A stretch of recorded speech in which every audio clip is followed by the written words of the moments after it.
Like, what is the salary for a cat translator? I don't know. Fucking Pavlov said something about it. Pavlov? That's an interesting way to. God, I hate you. I don't even know. Always hitting record off guard. All right. Why do you have to be on guard? Is there something you don't want to say? No. Is there? You got something to hide? I have nothing to hide, man. I'm all me right here. Let's do. So I heard that you tap the table for good luck before you cheers. Oh, do so a little cheers. And yeah.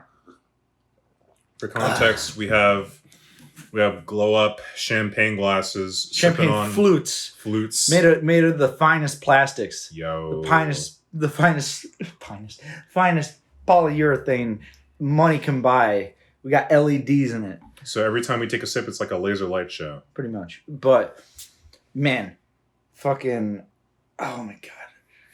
I had a, you know what's funny is like I wanted to like toast to something and I totally forgot because I'm already a little faded. I mean, let's toast to Betty White. I know, that's what it was. Betty fucking White. Rest Toast to Betty peace. White. Oh my god. It's really wild that she died today because the first thing I thought about was Doom. Yeah, no, seriously. Like it's a year ago, I mean, he didn't die on New Year's, but it was announced. We learned on it, so he might as well have died on New Year's. Yeah, it's true. And so, like, man, that was fucking crazy. It's such a supervillain thing to do. Yeah. But like, just to disappear without a trace for a month, for like a couple months. Mm-hmm. Was it October, November, or November, December? Literally so 2 months. Yeah. Yeah. Halloween and New Year's Eve. That was fucking wild, dude. Oh yeah. Doom. I miss Doom. I also miss Doom. Yeah. Who was Doom to you, Jamal? Doom was a friend. He was a close coworker. He was a close I wish he was a close coworker. He was a coworker of the spirit. Oh, for sure, dude. I'm not gonna lie. I was pretty late on the Doom train. I got into him around 2016. It's not that late. I mean, there's people right now that don't know Doom. That's fair. And they might never know because there's not going to be another Doom album. Unless his wife agrees to open up the West Side. Drop West Side Doom. Yeah. Drop West Side Doom.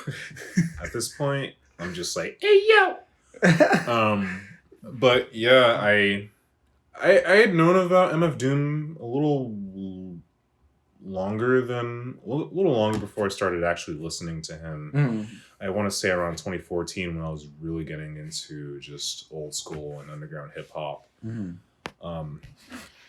So I listened to Operation Doomsday, and I even went back to his days with his brother on the KMD albums, particularly Black Bastards. Yeah, and those albums are great. Mr. Who and Black, I mean, not Mr. Who or whatever. Mr. Fantastic? Mr. Fantastic. But yeah, Mr. Hood. That's Mr. Hood, okay. Yeah, and then Black Bastards was fantastic. They really got screwed over because that album didn't get released until a decade after. Why did it get released? Like they just got the rights from the record label? I guess so. I'm not 100% sure, but I'd read up that the reason it didn't get released and the reason, or part of the reason why, Cat's just staring at the window. Yeah, just pretend she's not there. Yeah, she's just kind of like a light fixture. And the reason why Doom and his brother DJ Subrock had gotten axed off of Elektra Records is because the album cover and its topics, quote unquote, gained controversy. In which what was their record label? Elektra Records. Is there any other notable artists from Elektra Records? God, not off the top of my head. I could have sworn Leaders of the New School, like Busta Rhymes' old group, but I could be wrong about that. Yeah, so this wasn't like the craziest. This wasn't like a Def Jam. It wasn't Def Jam. No, but they clearly weren't vibing with. They weren't vibing with like the KMD kind of vibe of. Yeah, I guess not. Because like that's like a very like racially charged. I mean the fucking album cover. Do you want to explain what that is for people who don't know? Yeah, the album cover for Black Bastards. It is one of those racist Sambo dolls that were made in the 20s or so, being hanged. And it's like Hangman. Yeah, it's got like the title is. Yeah, they're missing syllables. for like for example, Black doesn't have A. Well, neither Black or Bastards have the letters A. Yeah, exactly. And I guess that garnered a lot of controversy. The way I interpreted that is like, fuck that shit you did to us. We're hanging the Sambo doll. Yeah, exactly. And we're coming after y'all or something like that, you know? Like, yeah, well, it's just rebellious kind of shit. Well, it's to like it's like to bring, I don't know, just to bring it into light because, you know, people want to just move past like, oh, we weren't like racism was forever ago, so like it's like, no, we're going to put it on our fucking album cover to show it so that people have to, it's in your face, you got to think about this, you know? Yeah. And it's like, I mean, the fucking album in itself, like they're talking about that shit. So, you know, it's appropriate. Even though like another reason was like, there was like Black nationalist 5%er lyrics, all of which I had never heard on the album. Yeah. In fact, I think Mr. Hood had more of that in a more, not even in a really aggressive manner. Mm-hmm. It's more like, it has a little bit of a comedic effect. But the second album, I didn't hear any of that. Like, maybe I'm stupid. I've listened to that. Dude, can you remember any of those lyrics off the top of your head? Of just Mr. Hood's like lyrics that are like Black nationalists? Not even Black nationalists. They were just like 5%ers. That's literally what it was. What does that mean, 5%er? I don't really. It is I'm not 100% educated on this, but I know it's like some following of Islam. Oh, okay. Is there controversy behind that? Not to my knowledge, no. It's like I used to see people when I go to New York just preach that stuff all the time. It's kind of like how Jehovah's Witnesses and like all that kind of stuff. You know, it's pretty much the same. You're just expressing your religious views on people. Yeah, exactly. So it wasn't really. I don't think it was really bad. Like the music video for one of the hit songs, and there's a video on it on YouTube. It's MTV Raps showing off that song. It's called Peach Fuzz, and it shows Doom, aka Zevlov X at the time, and his brother DJ Subrock. They have a table set up as they're like preaching their like Islam 5%er stuff, and they just see women come by, and they're just like talking about, oh, like I can get her or something like that. And and there was also another the only other hit music video called Who Me. I think at the end there was some sort of like religious conversation or topic, or he kind of like, he has a Bible or the Quran, whichever one, in his hand, and he's just like talking to some like white dude. Other than that, it's like it's pretty harmless. I don't remember anything really being like major. Yeah. But anyways, back to the Black Bastards deal. Not only did that happen, but Subrock had gotten struck and killed by a car on an interstate. Yeah. At the same time, which kind of... Subrock, for people who don't know, is Doom's brother, right? Yeah, MF Doom's younger brother. Yeah. Okay, sorry. I've realized doing these podcasts where I listen back and I'm like, okay, if someone doesn't know who this person is, they might not get the context as much. So I'm always like, now I'm like a fucking vulture, dude, like being like, okay, let's clarify who Subrock is. Subrock was a producer. Did most of the instrumentals and beats for the first two KMD albums, and even had a bit of leftovers on some MF Doom albums, because I know Hoe Cakes on Food is a Subrock beat. Well, I thought a lot of the Food beats were Subrock. I thought you told me that. Well, I knew about Hoe Cakes and maybe Deep Fried Friends. That definitely has a Subrock sound to it. Yeah. Oh my god, that fucking song, dude. So good. Yeah, there's something about the Doom beats. And, well, that's what's crazy about Doom, dude, is that not only does he have this like crazy just like way with words, like I saw a picture of Doom today because obviously it's the anniversary, and someone they put the line is like, This was back when the mask was brand spanking new before it got rusted from drinking all the brew. And like that, like it's so good. It tells you everything about like who Doom is as a guy. In just one bar. Yeah, exactly. And like and just like but like so he has his way with words, right? But like he also like there's just something about the beat selection, you know? Yeah. His like, beat selection is just out of this world. Like, man, Vomit Spit. Yeah. You can name a song Vomit Spit and I'm vibing. Yeah. Throwing vats of urine while I'm at it. Oh, 100%. I loved like his early beats as well, where everything was like cartoon, like Hanna-Barbera era, like samples. Like, like Scooby-Doo. Well, people weren't doing that, really. No, not at all. I can't, like, do you think there's, who else was? Like, you had Slick Rick and Dougie Fresh, you know, the show, that's the Inspector Gadget theme song. Wait, that was Slick Rick who did... Well, it was Dougie Fresh song, but Slick Rick was on it, you know. Like, I did not know that. Dougie Fresh, you're on. On. Okay. That's what Kanye, yeah. Okay, I apologize for a second. I thought they like Pusha T'd it, or like Pusha T made the McDonald's jingle. Oh no! I thought they made I thought they like made the jingle for the Inspector Gadget. They sampled it. Okay. They were no. Sorry, I misunderstood. It was samples, 100%. Gotcha. Yeah, that's where the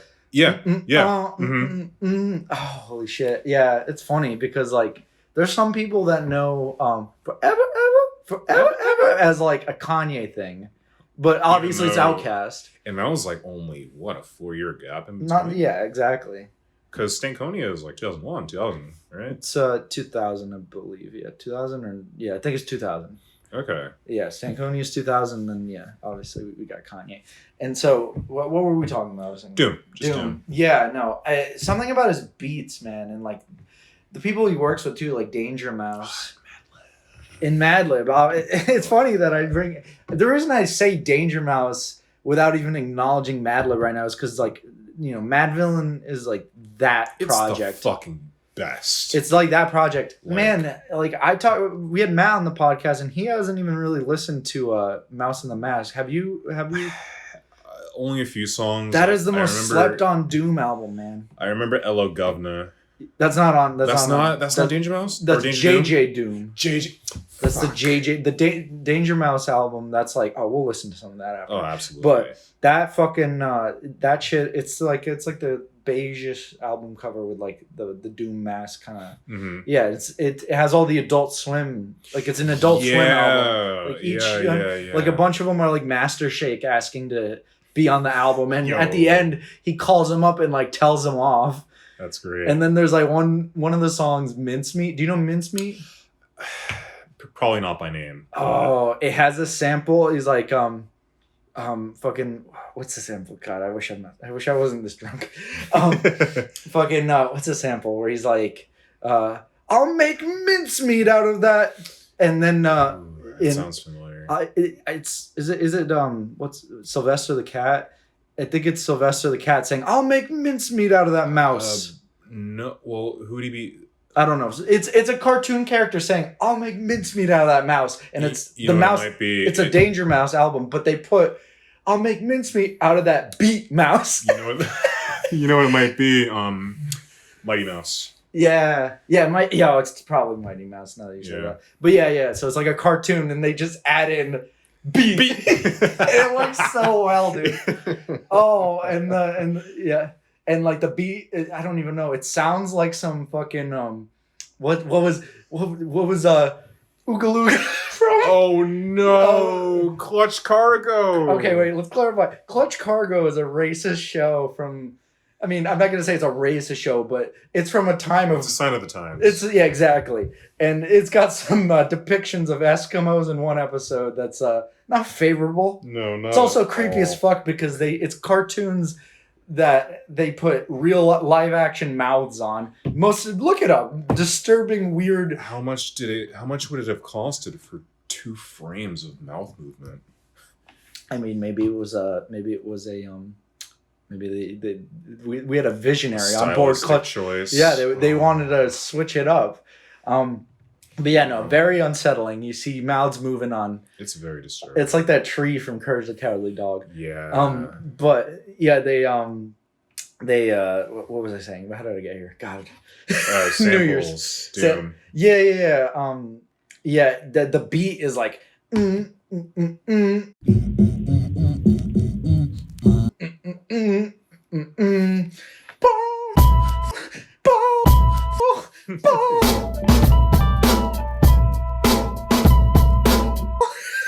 So good, dude. It's so fucking like man, anybody listen to Mince Me right now. But dude, because for me the holy trinity of Doom is Food, Mad Villainy, and the Mouse and the Mask. Those are like that's like your starter Pokemon of Doom for me. If anybody asks me to like put them onto Doom, those are the 3 albums I say go to first. Yeah. Then I'm like maybe listen to like JJ Doom. Born Like This. Yeah, but listen, a lot of people, like I just said, the 3 put Born Like This there, and I like Born Like This. It's got Gazillionaire. It's got some crazy fucking Ball songs. Skin. But yeah, exactly. Lightworks. There's Dilla on that album, and I like that album. But for me, it's not in that 3. What would your 3 for Doom be? Well, Food and Mad Villainy, 100%. Yeah.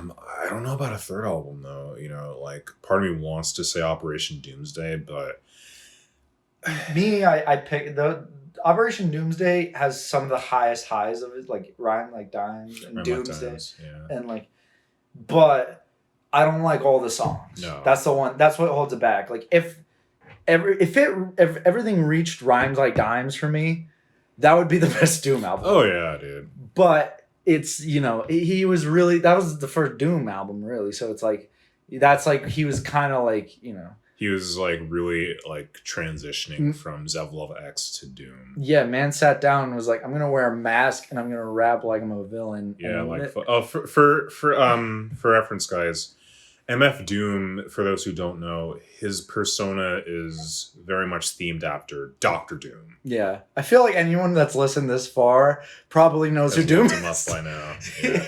He has a mask on and he raps.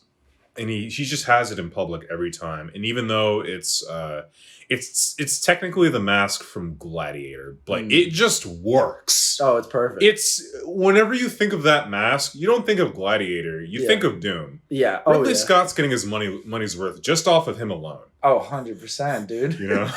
Yeah. And I mean, so the man sits down and is like, I'm mourning the loss of my brother, goes into hiding for, I say hiding, but I'm being dramatic, goes into hiding for a bit, then emerges a villain.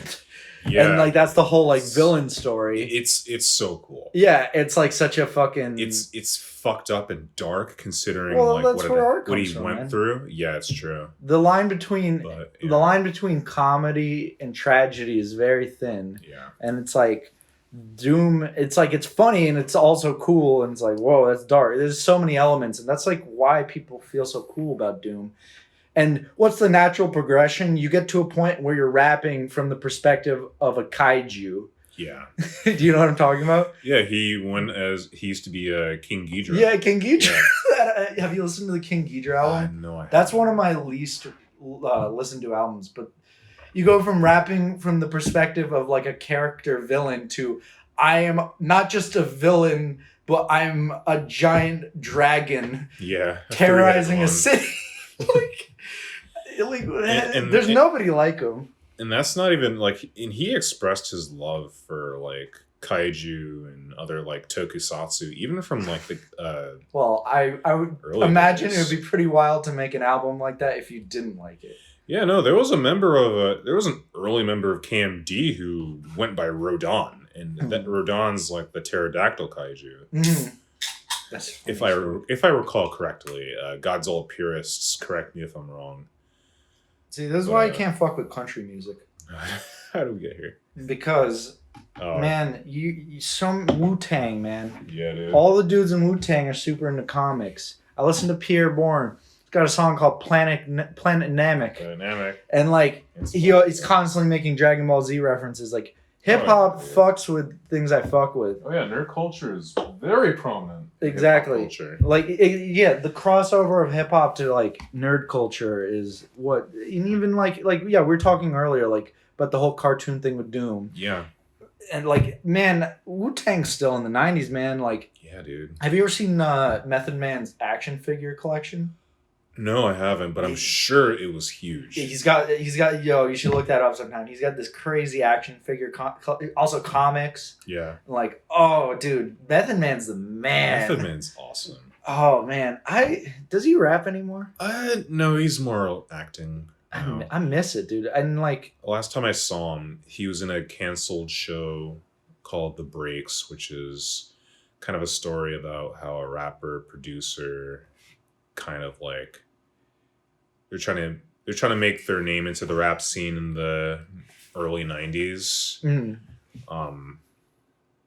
And this other girl was like helping them start a label and all that stuff. Method Man was like one of the main characters in that. I think he was. Is that Empire's like that, isn't it? Yeah, but to a more bougie degree. It's not like. That's like we're really rich in the hip hop industry. Like somebody had already made it. Oh, okay. Whereas in this one, they're starting The Breaks is what the main characters from Empire. That's the backstory, basically. Yeah, basically. Yeah. Okay, yeah. Gotcha. Yeah, it's really the same thing. Gotcha. Just minus the. Well, there was some other like violent shit happening in between all of that with the breaks, but just it's a little less exaggerated. With Empire, it's a little more on the Tyler Perry side as you go from season to season. in which, to those who don't know, like it's so melodramatic, and it really feels like Lee Daniels just goes over the top. Yeah. Just gradually. You know, and his other show Star it's the same thing. Like it starts with one of the main characters murdering her sister's R-word person. Rapist. Okay, sorry. Thought of different derogatory R-word. Oh no, not that one. No, we don't say that on this podcast. Yeah, okay. Yeah, it just goes from 0 to 100 within 2 minutes. But yeah, that's like the last thing I saw Method Man in. Yeah, I mean, speaking of Wu-Tang, dude, like Wu-Tang, I don't know. I really like everybody in the clan. Fucking, they just have such good rap skills. But there's something about Method Man. He has his personality on the mic that I feel like, like Raekwon can get there sometimes. And like, what about the RZA? The RZA for sure, but I don't know.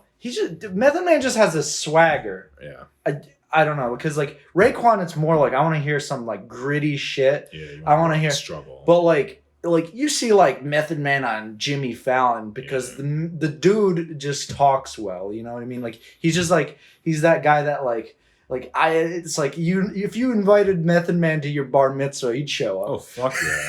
It's like, hey, Method Man, you show up to my son's 13th, dude, your 13-year-old son bar mitzvah. He's like, I'm there, bro. Who's with the children? Yeah, exactly. Like, but like, yeah, no, because just Method Man, like the song in itself, just M-E-T-H-O-D, man, M-E-T-H-O-D, snap back like a rubber band. Yeah, like don't eat Skip, Jif, or Peter Pan. Take Cal, I'll be there for you, like everything. Yeah, no, he just like hits this shit like no one else. But not to just like suck Method Man's dick too hard, because RZA, the beat making, Ghostface Killah, of course, fucking Jizza, ODB. Yeah, ODB. You know what? That's another person. ODB had a swagger in a different way. Oh yeah. he had who's ODB comparable to? Because I'm thinking of someone in my head. Who's Danny Brown? I feel like. Yeah. Danny Brown 100%. Has this like, because like Method Man, like I said, he's like that cool kind of guy that would go on like a night, like a fucking late night show with Jimmy Fallon, but also be in the streets. Yeah. And then ODB is like the guy that's like, he's on Vice. Just overly expressive. Yeah. Like, rest in peace, ODB. Rest in peace, ODB. Oh yeah. Have you ever seen that thing on MTV where he goes to he gets food stamps? Have you seen that? I've heard of it. Yeah, I haven't seen it. Yeah, I watched that where he gets food stamps because ODB had like how many kids? Oh, so many. He had like was it like 10? Yeah. It was a lot of kids, I remember. And like I remember he goes and he gets like food stamps. He buys weed with the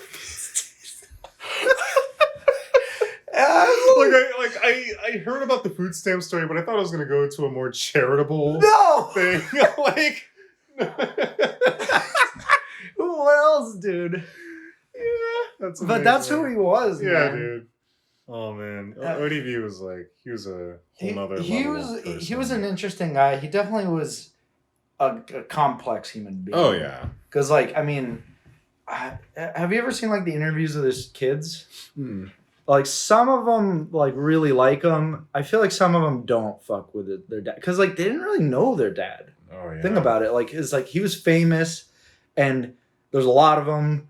He's not giving a lot of time to them, and he was also on mad drugs. Yeah. And so like yeah, like I feel like they have a weird kind of relationship with him, and obviously he passed away, so it's like yeah, so you're not even gonna get to know him besides like one of his eldest sons speaks like very highly, I believe. I might be wrong, but like I remember seeing some shit where like there's a division between how his children speak about him. Yeah. But yeah, no, ODB was like, I mean, he's one of the realest fucking dudes you ever see. Dude. Like he spoke his mind, dude. Oh yeah, like Brooklyn Zoo. Yeah, or like, dude, when he went on stage, like the whole news for the children, man. Yeah, the Grammys boycott. Yeah. Or the protest, I guess, because he was really like hoping that Wu-Tang had won, and then he kind of did what Kanye had done at the VMAs, but in a more like humble, more respectful manner. Yeah, I guess like he didn't just like he just didn't grab the mic and is like, but Beyonce had one of the best music videos of all time, and he just did that really smug shrug. Like he really just said like, I'm glad that they won, but Wu-Tang is the best. Wu-Tang is for the children. I'm ODB and I love y'all, and just walked off the stage. And I'm like, became an icon. He literally walked off like Simone after Nia passes away. Yeah. In Gordon Lagann. Yeah, man. And fucking yeah, dude. It's so funny because I remember watching. I read all of Steve-O's book, and remember were you there when I was talking about Steve-O's book? His story about ODB. I didn't think I tuned in for that one. Steve-O became very good friends with ODB, and he loved the dude, and like ODB fucked with him, am I remembering this wrong? I don't, but and he also got locked up in California because he was doing drugs and shit. Steve-O got locked up, and they're like, you know what, jail cell, ODB is in there every other week. What, they were soulmates? Well, no, he got locked up, and the guards were saying that, like, you know who's in that cell usually? That's ODB's cell. Yeah. And like, because like ODB and Steve-O were living. Steve-O thought of him as like his spiritual brother, like because they really are very like Steve-O when he was melting down on drugs, and ODB very similar people. Yeah, it's kind of like Kids See Ghosts. Yeah. And no, he knew ODB, I believe. And then he fucking when ODB passed away, and they had was it Rock the Bells? They were doing like a funeral service for ODB, right? Mm-hmm. And the whole Wu-Tang Clan was doing like a concert at Rock the Bells, and they were going to commemorate his life and whatnot. And you can find videos of this on YouTube right now, because this was like 2006, 2005. And Steve-O, he was like, oh, I gotta go. And he was asking Method Man, he was backstage with all of the Wu-Tang Clan.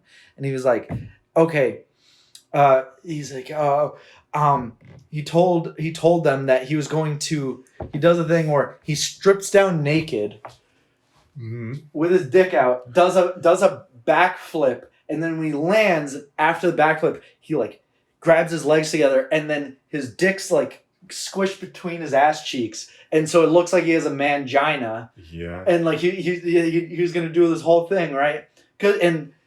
And Method Man laughed, and he was like, "Dude, that's fucking hilarious, and I get where you're coming from, because like ODB would love that." Oh, how really? But other guys in the Wu-Tang Clan, they don't know you that well. Like they don't know you like I know you. Oh shit. They're not gonna take it so well. Oh no. And he did it. And right after that, he was on stage for a bit, and Raekwon goes up to him and grabs him by the neck, and he goes, "You apologize for that, or I'm gonna beat the fucking shit out of you." And he was like, and like the way he said it, he was like, oh shit. and Steve-O just like, he freaked out because he was just like, okay, and he just like, okay, I'm just kidding you. yeah, and he's like, oh my bad, and then he was like, I've never felt as emasculated before as when Raekwon. I would feel that way if Raekwon like grabbed me by the neck and was like, I'm gonna fucking beat the shit out of you on stage.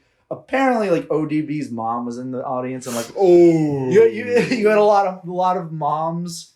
Oh, this wasn't like so like they didn't like that. Very like poor, like not very tasteful. Yeah, so and that's especially why Raekwon got pissed. I understand that. Yeah, but that's the thing is like Steve-O, the dude, like he was not thinking about that at all. No, in his head he was like, this is like one of the people I relate to the most, because it's like Steve-O's life could have gone the same way as ODB. Like he very well could have just OD'd and died. And man, so like he just didn't realize. And Method Man tried to warn him, but Steve-O was already so gone on like alcohol and pills and shit that he was like, "No, I'll be fine." He's like, didn't work out. That shit's Jesus. Fucking. Yeah. But you can find after I read that in his book, I found on just like you can find forums on the internet back then being like, who the fuck does Steve-O think he is? What a washed up jackass star. This was before Jackass 3 had come out. Oh wow, and they're already calling him washed up. Yeah, because like they're like, oh, he's just gonna die soon. Fuck that guy. Disrespecting ODB because like they don't know anything about his relationship. Yeah. So that was Steve-O's book's very enlightening. It's and that was all in Steve-O's book. That's in his book, yeah. Wow, okay. Yeah, no, I think he talks about it in one of his YouTube videos, but I read it first in his book, and reading it the way it's written in his book, I was like, good lord. Yeah. Damn. Shit is something else. Wow, man. Yeah. Like Steve-O has to be like one of the most interesting people in the history of just anything. I mean, it's been said a bunch, but the man has lived 1,000 lives. He really has. He should have died like in the 2000s. Yeah, dude, I mean, the amount of drugs he was doing, like 2006, like that era. Yeah. Oh my God. It's absurd. Jackass, to promote some shit, they were doing like a 24-hour takeover of MTV. Mm-hmm. And Steve-O went on he went on like because he was a huge coke user. He went on like a fucking 24-hour binge of cocaine and whippets of just nitrous oxide. So had not slept for 24 hours. Oh my God. He'd been raging for 24 hours straight, and then went to a 24-hour live event for Jackass. And he only made it like 7 hours in, and they kicked him out because he was that just like he was making jokes about abortions that were not cool, and like just some shit that was like not very tasteful. That's fucking wild. Yeah, well, like Steve-O's lifestyle was go on a 24-hour to 48-hour drug binge, then sleep for an entire day. Like, imagine sleeping for 24 hours. No. So, like, being up for 2 days straight, then sleeping for a day, then being up for, like, a day, and then sleeping.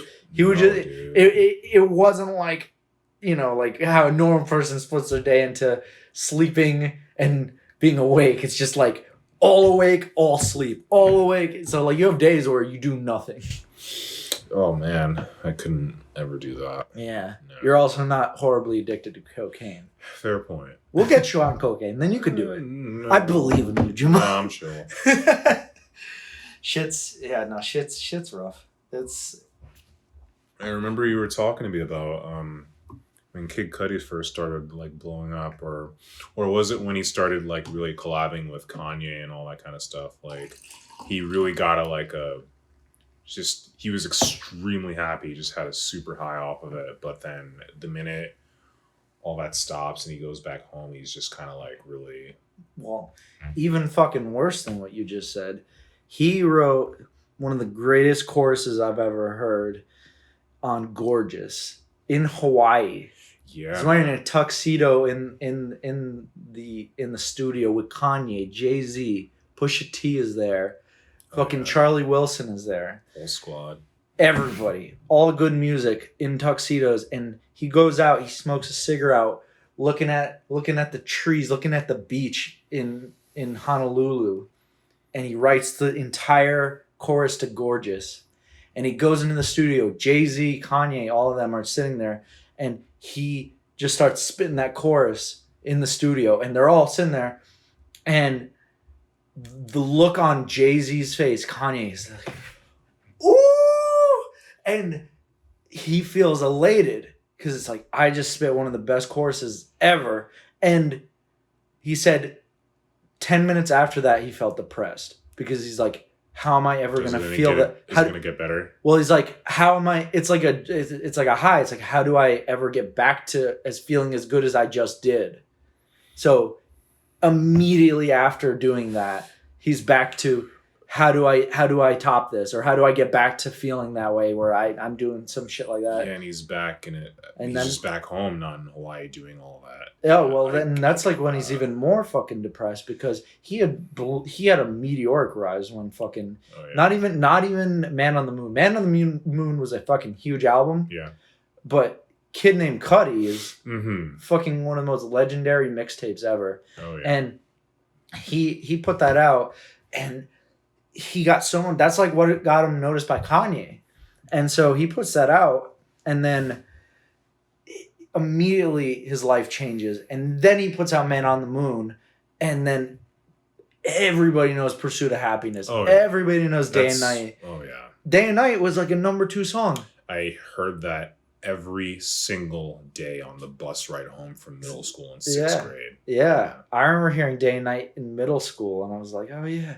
that song was huge, and it's a song about being a lonely dude who's stoned. Yeah. Like the lonely stoner. And I mean, the thing that fucked me up with Kid Cudi, and this is what I really relate to, is that he said that like right after that whole, like, you know, what I just said about in Hawaii, he was back in New York. Think about living in New York when you hit that level of fame. He's trying to go to Soho to just buy clothes. And you can't because every fucking person knows you. Yeah. And every single person wants to say hi to you and talk to you. I go out sometimes and I'm like, I hope I don't see anyone I know. And I'm anxious about that normally. Imagine just wanting to go buy clothes and every motherfucker's coming up to you. You don't have that privacy at all. No, not at all. And he has to talk to people, and like he's an introvert, and I feel him on that. So how he would start his day, and I feel this to a strong degree because I've fucking done this over this pandemic, is that like in not with the same substance, but he would smoke a bowl of weed, or he smoked like a little bit of a J. Mm-hmm. You know, you get relaxed and you're like, oh yeah. And then he'd drink a beer, that really relaxes you. And then he'd do a bump of cocaine. It's like a small bump of cocaine. So nowhere near Steve-O level of... Steve-O was injecting cocaine into his... Yeah, no, Steve-O was just a whole... Actually, no, Steve-O was not injecting cocaine, but he was doing a lot of cocaine. Yeah. Steve-O, no, he never used needles. Mm-hmm. But Steve-O was doing retarded amounts of cocaine, was fucking on doing like 300 whippets a weekend. And, Jesus Christ. Yeah, you go through hella canisters, dude. Why do you think his voice is the way it is? And fucking... So like, but like Kid Cudi was using substance to just regulate himself so he could, and that was the only way he could get himself so he could leave his house and go out. Cause like, I mean, what's the best time you've ever had? Cause like, you know, you'll drink a Red Bull, right? And like, you know, sometimes when I drink caffeine, I don't feel great, but have you ever like drank caffeine or a stimulant where you feel like you're like, let's fucking go. Oh, definitely. Yeah, or like when we came back from like the Pierre Bourne concert. Like I'm just like, let's get ready. That's that. Imagine that, but you don't have to go to a Pierre Bourne concert. You just do a bump of cocaine. Imagine that feeling in a small bump. Like, I get it. That is tempting. Mm-hmm. And so like you'd be doing a little cocaine, smoking a little weed. Weed makes you in a whole nother headspace. He's doing 3 different categories of substance and going out and just like, fuck yeah, what's up, everybody? Like talking to so many people at Soho, at fucking Dover Street. Shout out to Dover Street Market. Great place. But yeah, no, he was living in New York, but like he just how do you get off of that when you function off of that shit, you know? Yeah, that's. Ooh. And like I relate to that because like, man, like I wake up in the morning, I'm like I gotta have caffeine so I can start thinking about what I'm doing and whatnot. And then later on in the day, I really want to like drink coffee, god damn it, drink alcohol. Because like then that relaxes me after the caffeine. Yeah, you told me you did that when you were working on a lot of your paintings initially. Well, yeah, dude, I fucking bump Yeezus. Yeah. I throw Yeezus on. I'd be drinking beer and then drinking coffee side by side and just like punching a canvas like I'm David Cho. Yeah. What is his name? Is that David Cho? David Cho. Yeah, David like fucking. I took a lot of inspiration from David Cho because David Cho is a madman. Yeah. But he's amazing. Have you ever seen the one where he's talking about like making a painting where he's punching a piece of plywood, like he just paint on his hand? Yeah, he was talking about that in the Joe Rogan. Yeah, he's punching the plywood until his hand's bleeding. Jeez. And like imagine like that level of commitment. And Keput's like, that's not fucked up, dude. Keput is our resident cat for reference. Yeah. It's Keput is an Estonian word for paw. Yes. I'll take a picture of her real quick. I call her Bunny for short. Yes. She has a bunny tail. But yeah, no, David Cho just like his whole like his MO just like insane energy. Yeah. Like do you know about the Aubrey Plaza painting? I don't think so. Like, do you know who Aubrey Plaza is? Yeah. Yeah. The actress. David Cho painted her and showed up to her house. She doesn't know him. Oh. And painted a naked picture of her and gave it to her. Oh, and there's a video online where like people are interviewing her in her house and she's like showing off pieces of like artwork in her house. And she's like, yeah, I have this. This guy David Cho made it for me. I don't know the guy. And it's like a naked painting of her. It's so weird. I mean, whatever. I mean, it is what it is. I mean, you got a naked picture of yourself made by this really famous artist. I mean, fuck it. It's just so strange. odd. Yeah, I can somewhat relate to what you were talking about, like when you were doing those paintings initially. Or it wasn't. You weren't doing paintings. You were doing pastels. Well, I was using a lot of shit, man. I inhaled some fucking spray paint in the garage. I started making spray paint, and I was like, maybe I should do this outside. Yeah, probably. And yeah, no, I was doing mixed medium to the max. Yeah. I thought about I have some Szechuan sauce in my drawer that I kept from when that came out. I was thinking about throwing it on the canvas. Threw it on there. Yeah, I was like just for the meme, like there's Szechuan sauce in this canvas. It's in the threads. Yo, and then post that on Twitter. Justin Roiland or Dan Harmon like retweets it. Yeah. Yeah. I mean, I was getting weird with it at times. Like I remember one day I was painting in the garage. I was making all these weird pieces. And then I was just fucking pissed that it wasn't coming out the way I wanted. It doesn't help that I'm listening to like Death Grips and Yeezus while I'm pissed drunk and like chugging Monster at like 2 a.m. And then I take the canvas and it's raining outside and I threw it in the yard. I yeeted it and start fucking like that. Start just like like the printer and Office Space. Yeah. And like I'll show you that one because there's just like footprints and shit on it. I was like, yeah, people are gonna fuck with this. They're gonna see the energy. I'm like David Cho. I'm like, no, it just looks like someone like it looks like I dropped it. I was like, fuck.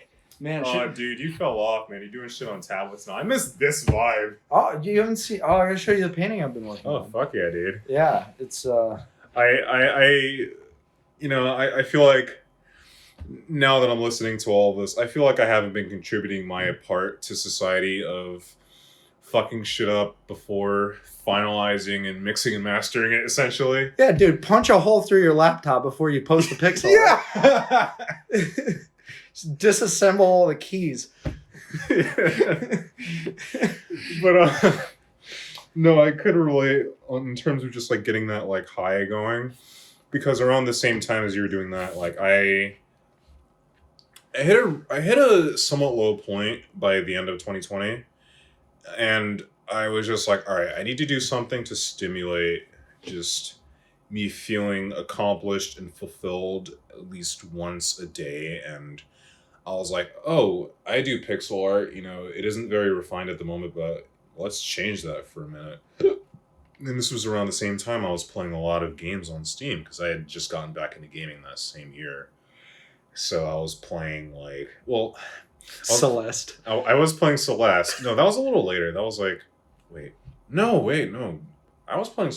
I thought I picked up Celeste this year or last year technically. Oh, you said 2020. Sorry. Yeah, these years have bled in my mind. No, I was thinking this past. You know, I was playing like Mighty Switch Force and Puyo Puyo and what else?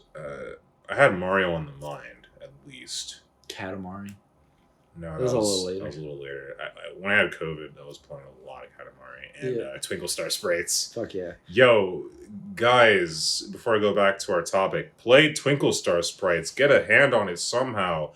.mu has it emulated on Steam and everywhere else for like $8. That shit is dope. Yeah.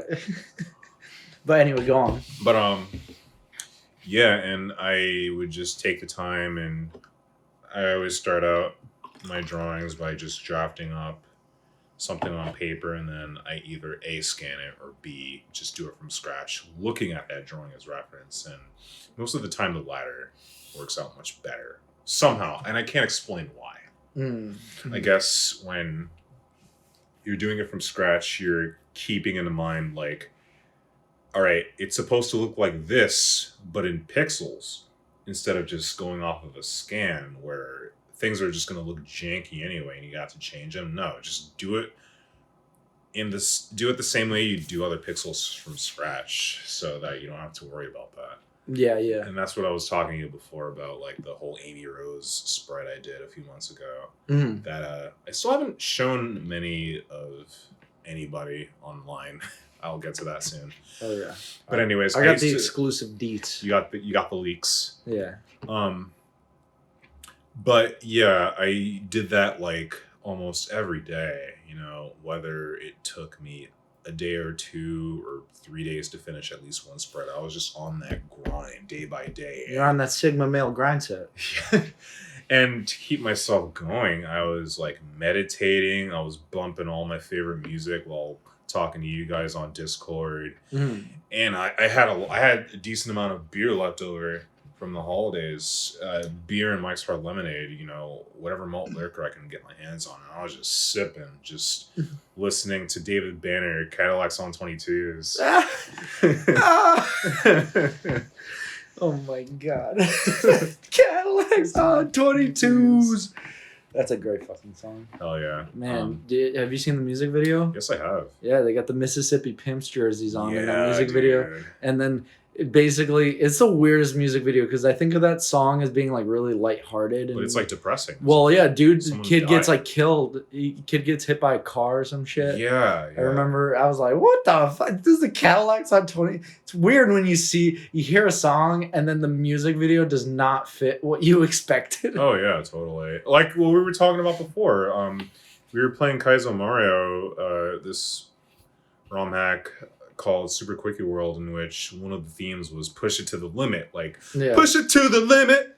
Yeah. Limit. And like you think that's like for people that don't know, like they think that song is some sort of like Rocky montage song. But it sounds like it. You are Tony Montana in the 1983 Scarface, just working your way up to becoming the fucking cream of the crop, top of the world drug kingpin.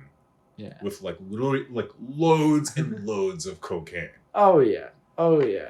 Got that Colombian white. Oh yeah, dude. Got the flake. And it's like, that shit's kind of hard when you think about it for long periods. It's just the context of just like, push it to the limit. That's why it's so great. Yeah, it's amazing. Yeah. And I wish that was more of a thing. Just yeah.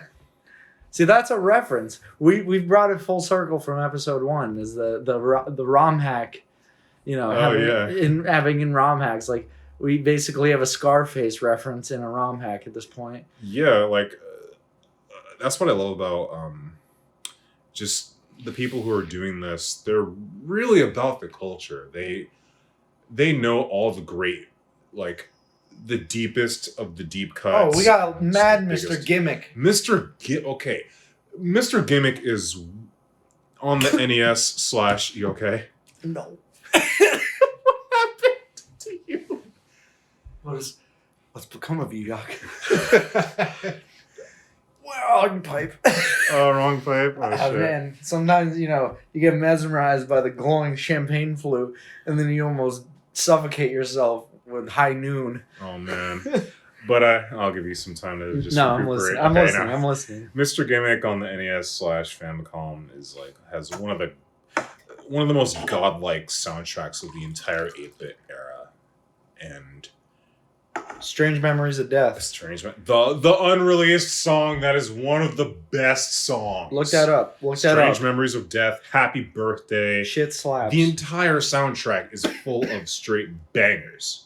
Yeah. And the same goes for Blaster Master and Batman Return of the Joker, Journey to Celius, all of those NES Sunsoft games. Mm. And a lot of these ROM hack creators just really take that into account by adding them into a bunch of different levels, as well as just like... Well, you gotta think, like, if you're passionate enough to learn how to do shit in Lunar Magic, which is how you make a Mario ROM hack, if you're passionate enough to still play a game that came out in 1992? 1990. Yeah. Game that came out in 1990 and make new levels for it for free, you're gonna know some shit.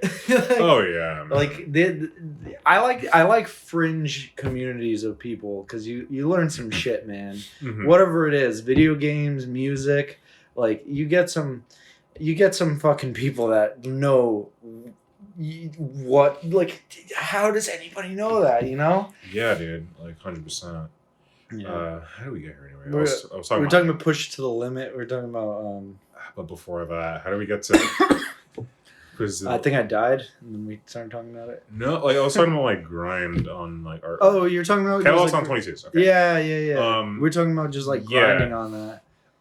But yeah, that was kind of like my thing, and that's how I really started just putting my art out, feeling more confident. It's just like getting on that grind every day up until I opened my Twitter account and started posting stuff. That's kind of what this podcast is for me, is that like it feels nice to just put something out each day. Yeah. Like I'll just like get a picture, edit it up real quick. Look at Geppa cleaning your toes. I'll just like it's just something small that I can put out, and then I'm like, like I feel like not only did I put it out, but like I spent time making it. Yeah, you get a sense of accomplishment as well as a good product. Yeah, no, and I find making podcasts definitely engaging in some way. I really want to make the jump into.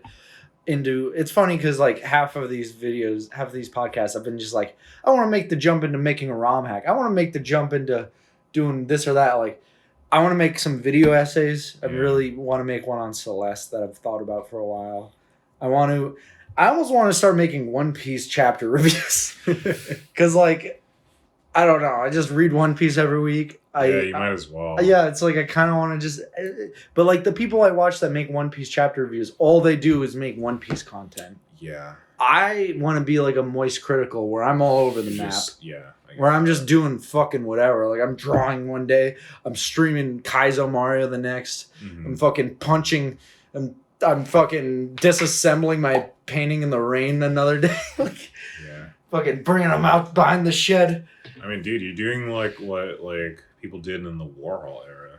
In the Warhol era. Basquiat, like just Well, with creative painting shit. Well, Warhol and Basquiat are from different eras. So what do you mean? They were homies. Yeah, but Warhol was washed up. Oh, well, whatever era that. Well, do you know the narrative behind why Warhol and Basquiat had a falling out? No, I don't. The reason why was all the media was painting it Andy, because they did all those pieces where Andy Warhol, his whole shtick was obviously you would take you got the Campbell soup can or the banana or whatever, and he would just take pop things and paint that. Yeah. And that was his whole thing. And he was real popular back in the day, but then if he was alive nowadays, he might be painting on the New Year's Eve in Times Square. Yeah. If you catch my drift. Jamal was saying because Macklemore and all these people performing were washed up. Oh, yeah. He said everybody who performs at New Year's is washed up. You're either old or washed up. Or you're Ryan Seacrest. Or you're in some sort of ethereal realm of hosting. With the exception of Polo G. Polo G is pretty popular. He's up and coming. He's Well, he's definitely past up and coming, man. He's got probably 30 million Spotify listeners. Fair enough. That's a little beyond up and coming. No, he's huge. He's huge right now. So you're right. But Andy Warhol, obviously, he I was saying, back when Basquiat really started coming into his own, people were like, Andy Warhol's, he hasn't really done anything prominent in a long time, and then him and Basquiat got together and they started doing the whole line of paintings where Warhol would make his regular thing where it's just commercial stuff, draw a Campbell soup can, and then Basquiat would go and he would basically deface it. Because Basquiat was a street artist. Yeah. He was, and Basquiat would just take Warhol's painting and paint over it. And obviously you'd still see parts of it. So it's taking a weird mix of that. And you got the Basquiat Warhol picture where they got the boxing gloves. Yeah, right. And but a big reason why they had a falling out was because the media was just Warhol's just using this young black artist. They were trying to paint it like he was just using him, where that clearly wasn't what it was. They had a very genuine connection, but it ended up kind of pulling them apart. And Warhol died in the time where I forget who died first, but Warhol had a complication, right? And then that's what drove Basquiat into more of a depression, and that's what led to Basquiat's death. They died in the same year of each other. Yeah. And that's even weirder. Mm-hmm. But yeah, no, how did we get to Warhol and Basquiat? You punching paintings. Yeah. It all goes back. It's on-site painting. Yeah. Yeah. No. It's interesting how art. It's the method of art, man. When I was punching paintings and I was getting angry and listening to Yeezus and getting drunk and hyped up on caffeine at the same time, felt great. Felt like shit the next day, and then I just do it again.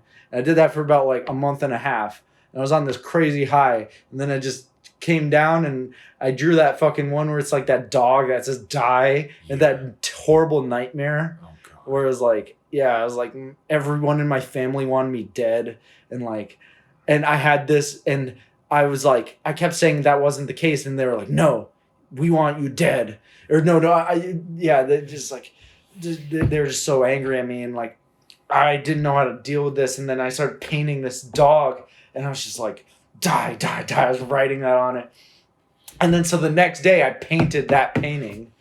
Wow, you just brought it to life. Yeah, well, that's I was fucking crazy. Yeah. Have you ever seen that painting? I might have. I'll show it to you. It's very disturbing. Sure. I thought about giving it to Greg, and then I was that probably sends a weird message. Yeah. No.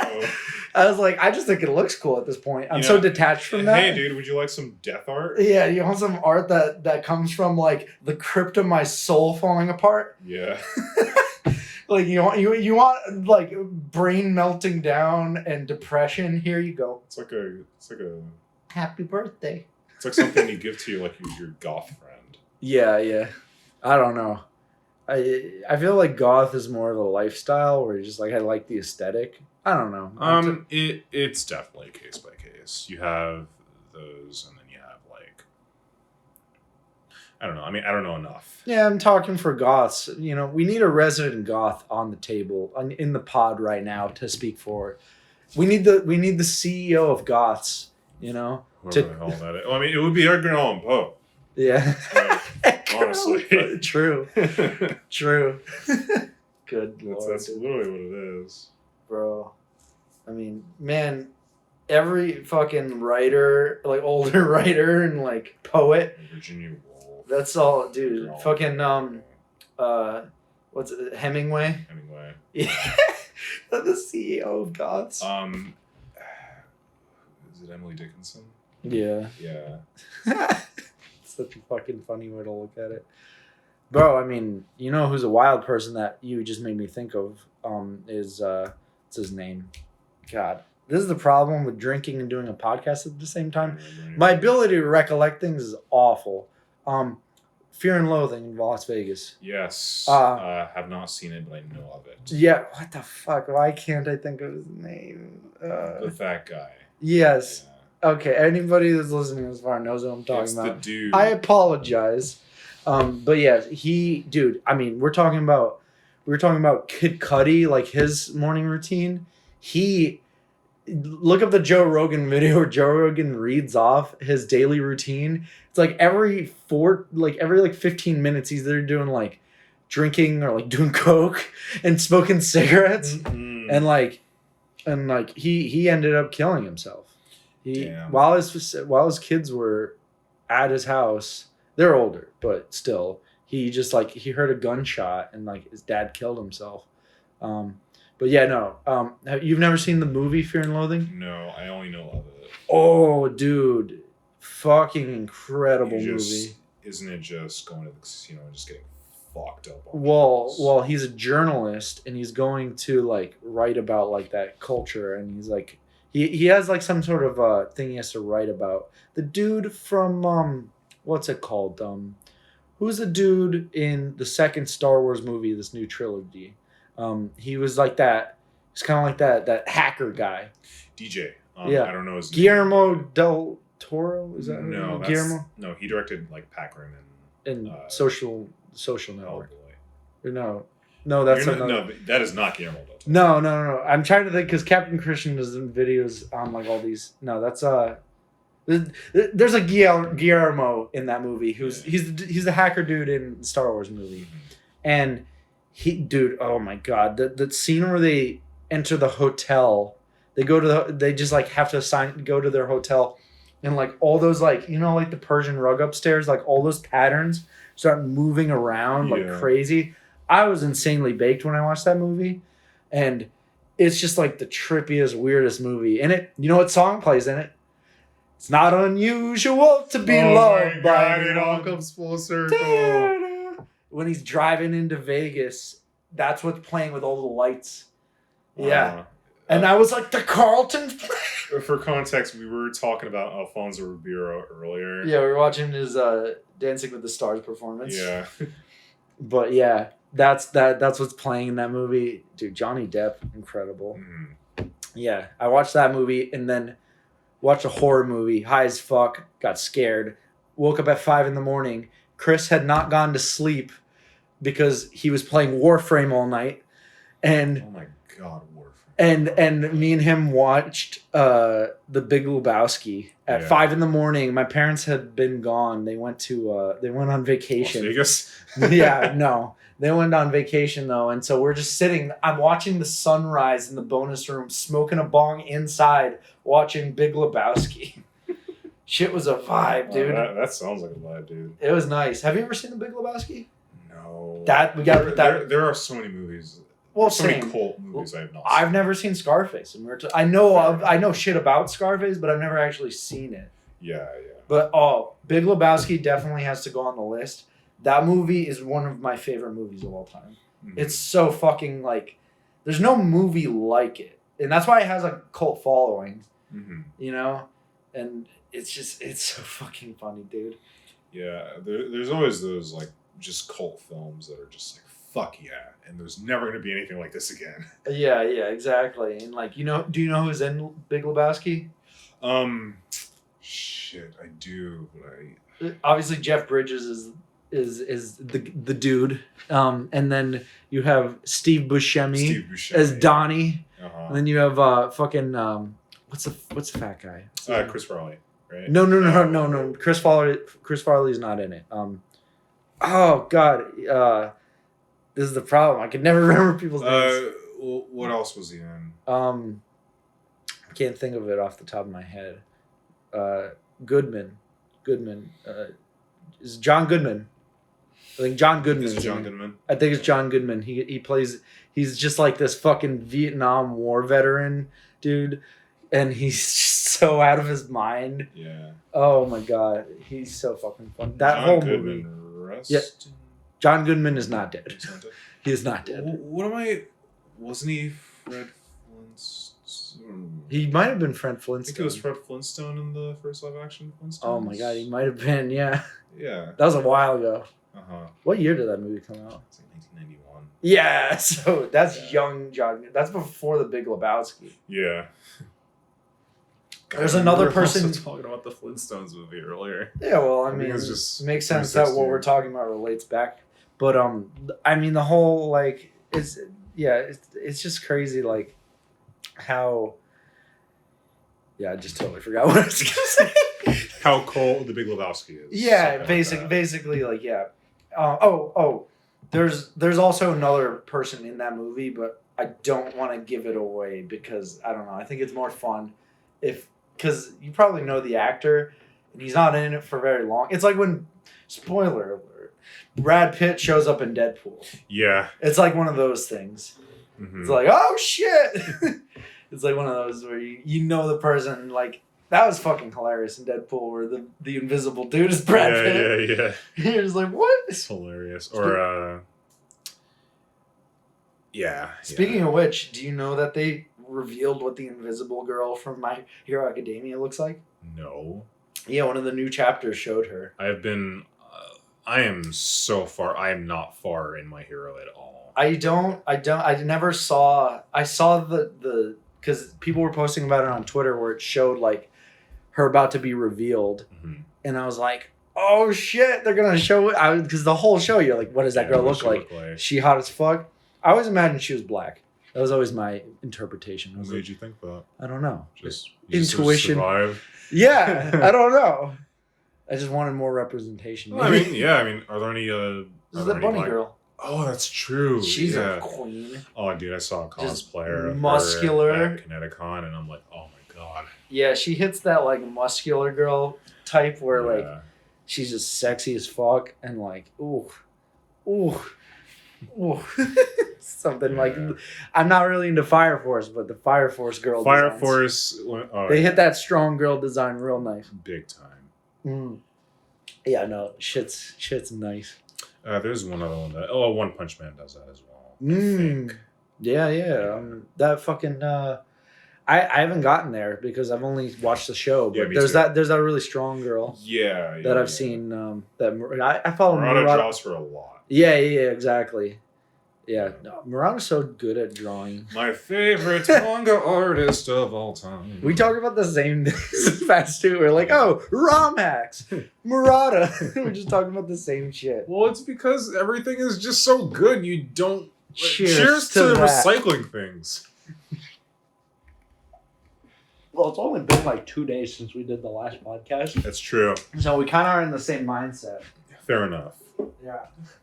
It's not unusual to be loved by anyone. I'm pouring up the drinks and... Don't leave me hanging unless there's another can there. There is. Sweet.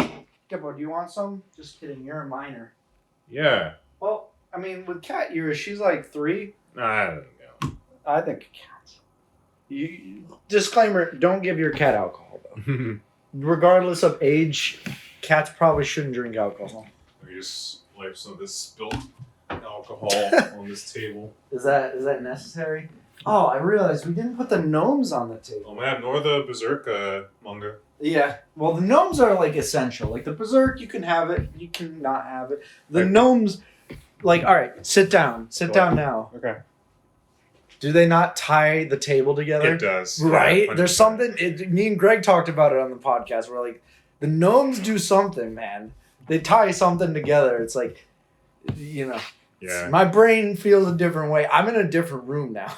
I think we should have. I mean, these two gnomes are definitely essentials, but we should also have just interchangeable things. Like one day we have the Berserk manga, the second we have like I don't know a copy of like fucking One Piece Grand Battle, something. I wish I still had Cam let me borrow because Cam has the first 20 volumes of One Piece. Oh really? Well, because Cam never watched the One Piece never watched the anime. Never watched the One Piece anime up until probably like 2016. He read the manga up until like probably Sky Island, and then he hadn't read One Piece in a long time. But then he got back into anime, as most of us young weebs do in college. At that time, he got back into One Piece, and so he was just like. He started watching the One Piece anime. He was like, "Whoa!" Like, yeah. He. So I mean, I can only imagine what he thinks now. Yeah. Like, holy shit, Wano, dude. Right. But yeah, no. He let me borrow a bunch of One Piece volumes, and I had the Romance Dawn, the first volume. Yeah. I used to have that because he let me borrow. Yo, I got Zombie Powder. Oh my god! Wait, you can find that physically? I have every volume of Zombie Powder. Really? Upstairs. Cam let me borrow them. Never asked for them back. They're still on my shelf upstairs. For context, guys, Zombie Powder is Tite Kubo's original. It's his Dr. Slump. Yeah, it's Bleach. It's his first manga. Yeah, I have all of the because there's only 5 volumes. Yeah, it's not very long. Yeah. I just remember seeing the artwork back in the day. I'm like, yo, this looks fucking sick. Yeah, no, Zombie Powder is fucking awesome. Mm-hmm. Yeah, Cam let me borrow them. That was probably 5 years ago. Yeah. And I still have Zombie Powder. I have all the volumes, not all the volumes, but I have like 16 volumes of Berserk. Then I have Zombie Powder.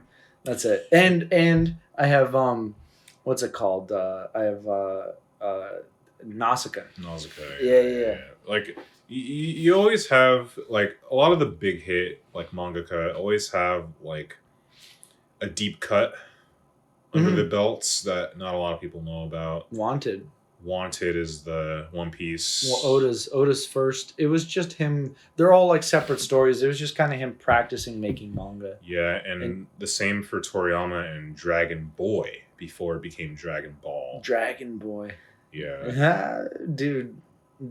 Fucking wait. So, did we talk about Wanted? Do you know about Ryuma and Wanted? No. You told me at one point, but I forgot. So one of the stories in Wanted is the main character is Ryuma. And spoilers. And he is exactly like One Piece Ryuma, and from Thriller Bark. Yeah. And well, he's from Wano, so like Ryuma, like Shusui, all the people in Wano know the sword Shusui, and Ryuma in the Wanted manga kills a dragon. Like, the only reason Oda made that story in Wanted was he drew a picture of a samurai killing a dragon and then made the rest of the manga around that image. Lore! He was just like, he just wanted to draw a samurai killing a dragon in a really cool shot. So he made an entire story around after he drew that drawing in order to lead up to that drawing. It's like, I mean, if something looks that cool, I'd say go for it. Yeah, no, read the Wanted. I will at some point, yeah. We should watch Romance Dawn as well. Romance Dawn was the precursor to One Piece, because like... Wait, there's an OVA on that? Well, in Wanted, Romance Dawn is one of the stories in Wanted. Yeah. And it's just like... Nami's in it, Luffy's in it. But is it like I think Zoro's a villain. Was it an OVA like pre-One Piece? No. But about a year ago, they animated it. Oh, really? Yeah, for a special, they animated Romance Dawn, and yeah, I think Zoro's a villain. Yeah, it's something like that. Nami's in it, or no, maybe Nami's a villain. The three main are Zoro, Luffy, and Nami. Though I would imagine it's Nami. Yeah, and like, and yeah, it's so funny though. it's fucking. It's just so weird to see how like Oda started with an idea and then just kind of changes it around. And it was called Romance Dawn in Wanted, and that's why the first chapter of One Piece is called Romance Dawn. Yeah, exactly. But yeah, like I love those like precursors or just earlier works. You know, when people, and this is on another thing, when people talk about Rumiko Takahashi, like the first thing I hear out of everybody's mouth is Inuyasha. Yeah, and I understand that because Inuyasha is like one of the big hits of the 2000s. It introduced many people to anime just on Adult Swim. Yeah. But my actual introduction to Takahashi's work was through Ranma 1/2. I read at least the first volume back in middle school. I'm like, yo, Ranma's like, where can I get more of this? And like I want to say last year, which is funny because I'll get to that like right after. I got into Urusei Yatsura, which is her first like hit. It's with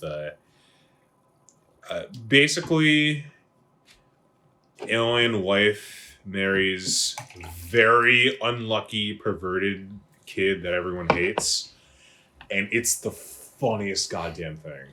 Yeah, and shit's good, man. Beautiful Dreamer. Yeah, Beautiful Dreamer. Yeah, first Mamoru Oshii film.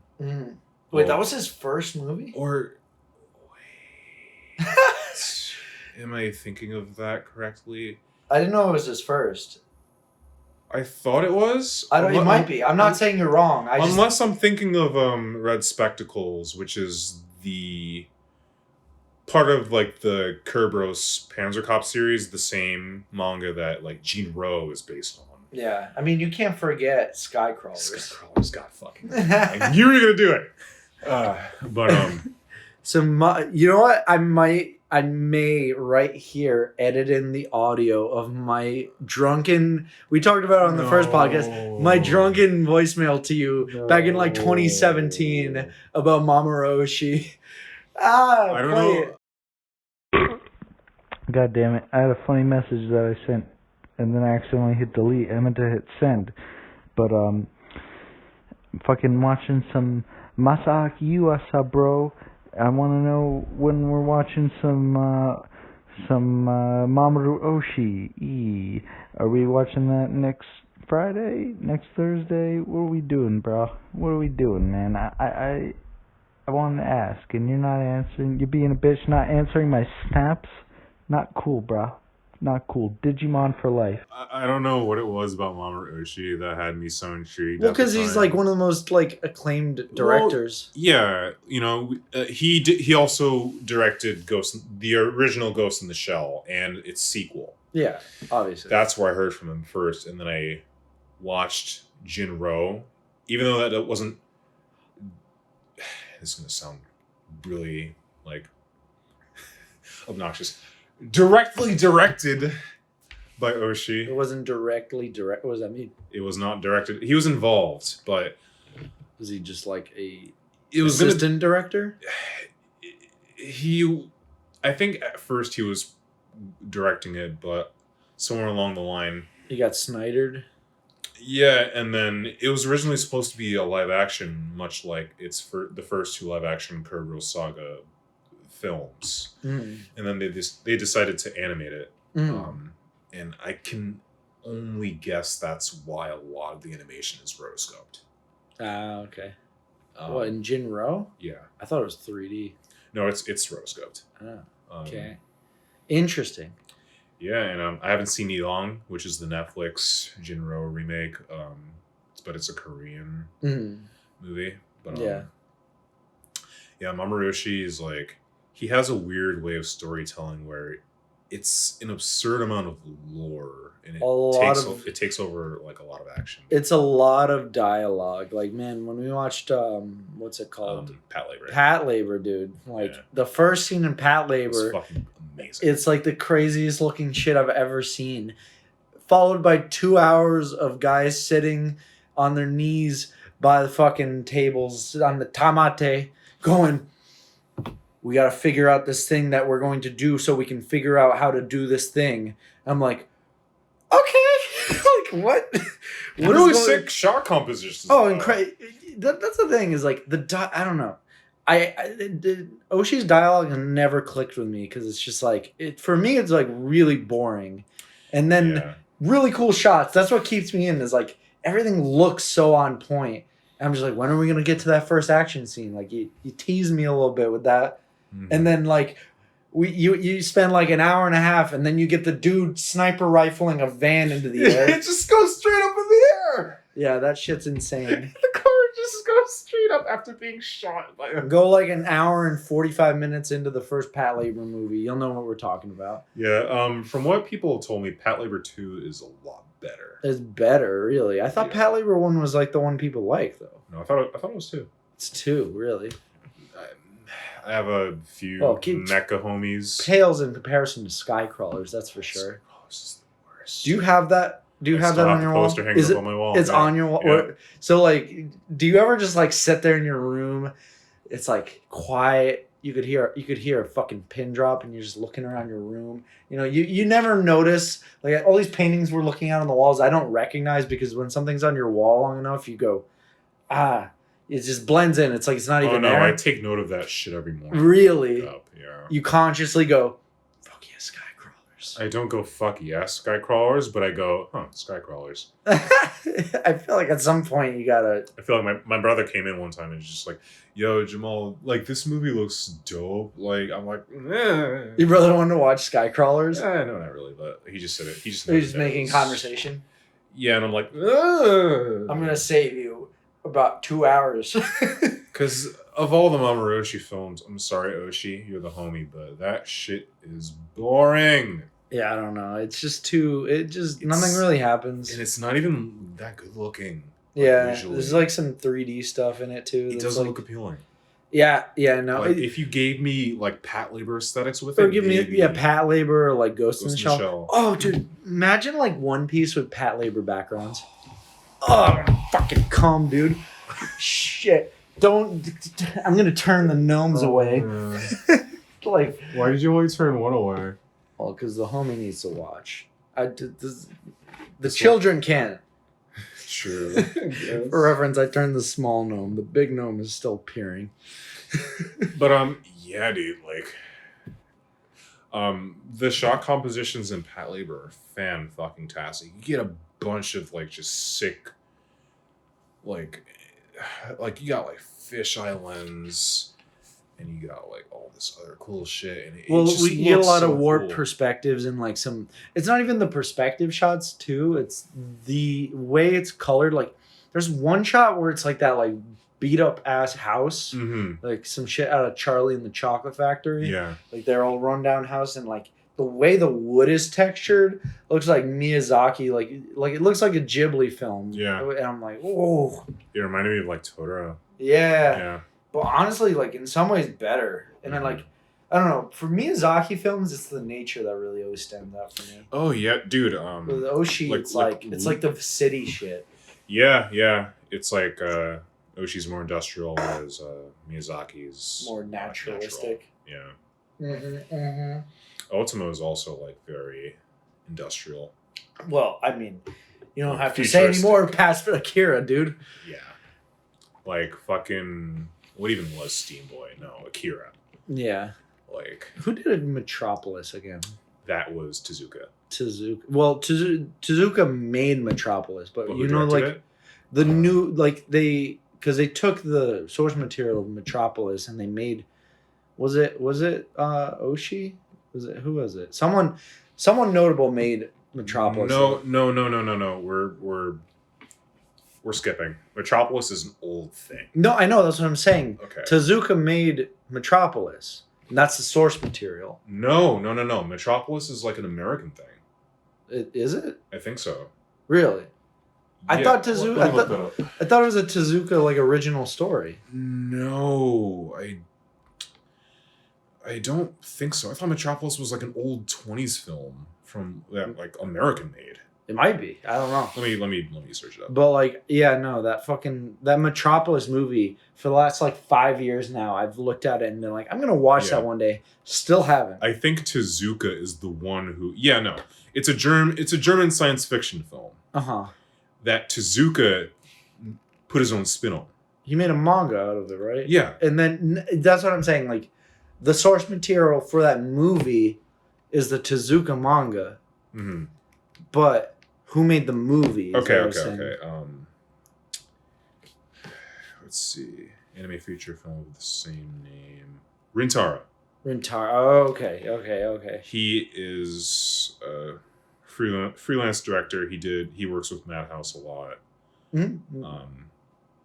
Yeah, he even worked with Tezuka on like Astro Boy and Kimba. Well, yeah, for sure. Know? Yeah, no. Yeah. Man. Anime. All right, we can't talk about directors without mentioning Ono either. Hideaki Yama. Yeah. Did you see what he was tweeting the other day? No, I don't. Shit, for some reason I don't follow him. Oh. I should. Ooh. I gotta get on that, Jamal. Come on. Right after you don't follow Hideaki Yama on Twitter? I don't follow a lot of people that I should be. He tweeted some shit where he's like, I'm looking for inspiration for my next cinematic work. And like was just asking people for inspiration. Does that mean Gunbuster 3? No, he's just like, I just want inspiration. Oh. I was like, yo, let's go. Man's addressing Twitter. Yo. You don't see a lot of Japanese people address Twitter unless they're Hideki Naganuma. Yeah. Well, Naganuma is just a whole other level of shit poster. Yeah, well, I don't even know what to think of Hideki Naganuma when it comes to just like, it's just hard to know if he's ever serious. He's being like the post the other day. Yeah, exactly. Like, was he being serious about like coming out as trans, or was he just shit posting? Yeah, no, it's because like it's just his tone with everything. You just never know. It's like the reason why, like, when Tyler the Creator was talking about, like... Yeah, it's the exact same thing. Yeah, Tyler was, like, saying all that shit on Flower Boy, and people were like, no, he's just shit posting. It's like, still hasn't clarified that, and, like, I mean, if you had to guess, I would say Tyler's probably, like, bi. Yeah, no, 100%. Yeah. I feel like there's, like, very subtle implications. Yeah, I remember when all that was happening, and there was a bunch of shit with like people in the LGBTQ community that were like, we won't accept Tyler the Creator as like a part of like this community because of like, because like he says the F word like numerous 70 times on Goblin. Yeah.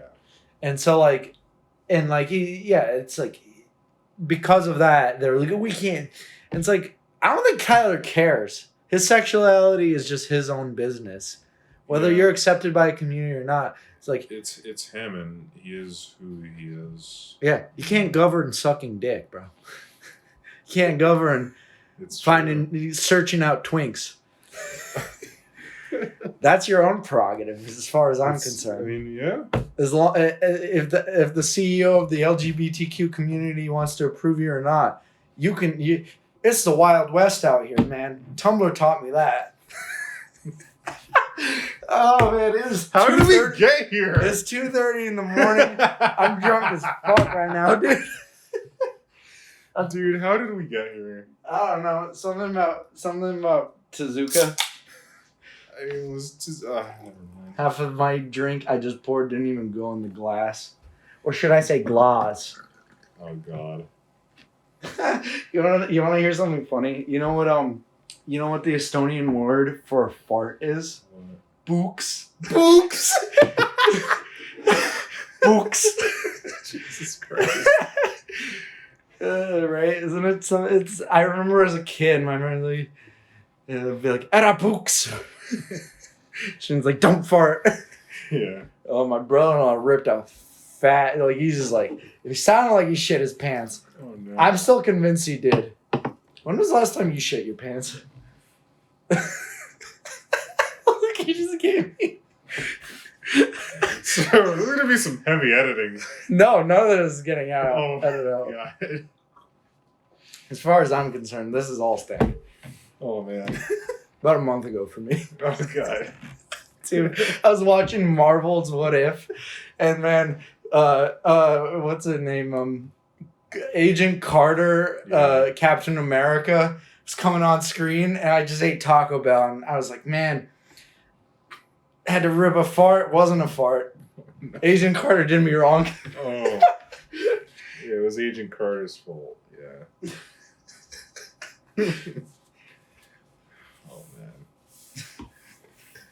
Oh, man. I'm still confused on how we... Hideaki Yama. Jamal, take the conversation wherever you want. I'm cleaning up my spill. Hideaki Yama. Yeah. How about you clean up your act, sir? My act is fine. I'm happy the way I am. Apparently, you want me to be a different person than I am. I'm proud that I shit my pants.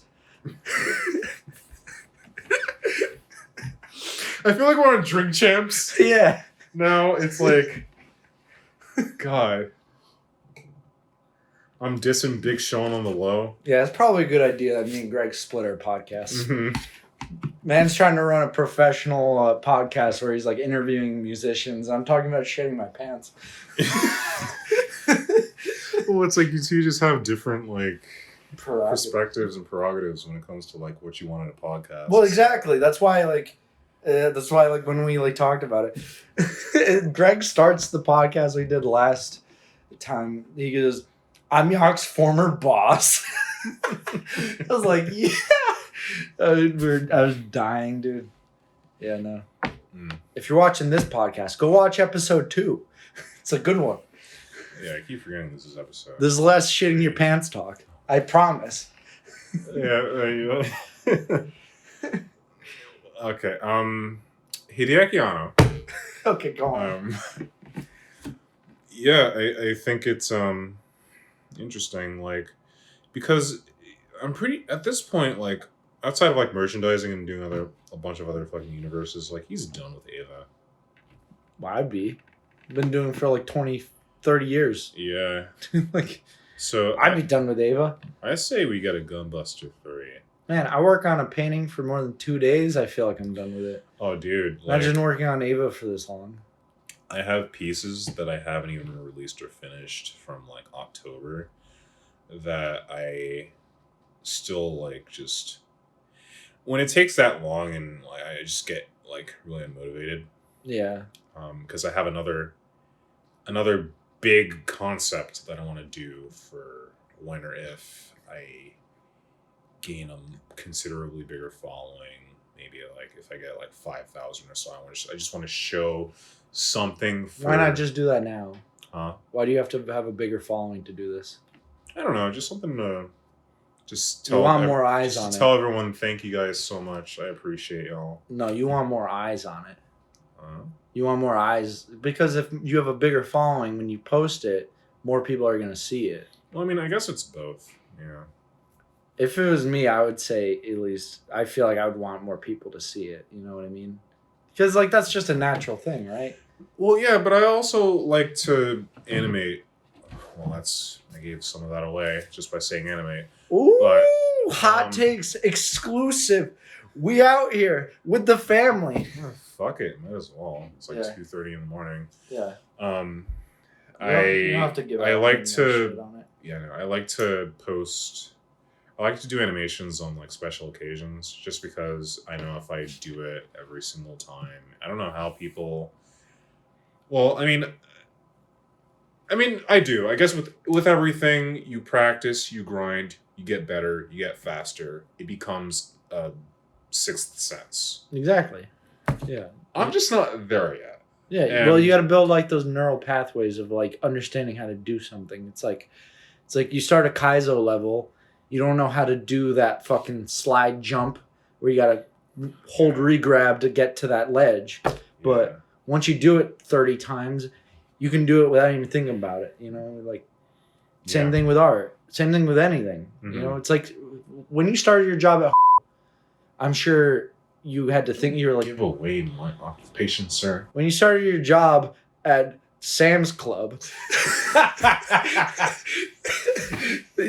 excellent scapegoat. You must have been like, like trying to like learn the ropes, right? You know, but like now you're fucking. It's second nature. You don't have to think about it. No. Exactly. Yeah, I like what you're saying. Yeah. So shout outs to everyone that has reached that and is just doing this shit like. And It's for the all people grind, who are man. practicing and grinding, like as guys, if you're like my boy Jordan said, do good, die great. Be good, die great. Something like that. Mm. Just keep grinding, y'all. Like, just do what the fuck you do, whatever you're passionate about, whatever makes you feel good, and just keep going, just to the point where you just become gods, goddesses. Well, speaking of which, yeah, I mean, have you heard about like the new religion that was coming around? No. Yeah, you didn't hear that on the news? About the religion of Goda? God Oda? Stand you. Dude, Goda, man. We were talking about Hideaki Yama being done with Evangelion, right? Mm-hmm. And like sticking with your hustle and grind. Oda puts out a chapter every fucking week. Yeah. Not every week. There's 2 breaks, but we're on break right now. Typically. But like, I mean, you're putting out like 45 chapters a year. There's 52 weeks. Yeah. Do the math there. That's like 7 weeks of break. Sometimes it's like 30. It's between 35 chapters to 45. So like, you know, that's still a lot of fucking, for like the drawing level he's at, for the quality he puts in, thinking about all the narrative, where he's gonna go, setting up shit years in advance, and he's still passionate as a fuck about One Piece. Amazing. How often does a series go for 25 years and people go, it's the best it's ever been? Yeah. Like, you're like, we're in Wano and it's the best it's ever been. Because it either declines and or the mangaka gets burnt out. Gets burnt out. Or literally every mangaka, Togashi, Mira died. George Morikawa is going through health issues. Kishimoto. He got burnt out as fuck. Like Toriyama's literally most of the mangakas get burnt out because it's an insane lifestyle. You're putting out chapters constantly. Like Toriyama doesn't even do super. He just has another artist doing it for him. Yeah. Perfectly replicated his style. I get it, man. And like, but like Oda just somehow like, and like Oda's health suffers. I remember last year, Oda took off 3 weeks last year, and it was because he was sick, and he had been overworking to the point where he was sick because he doesn't sleep.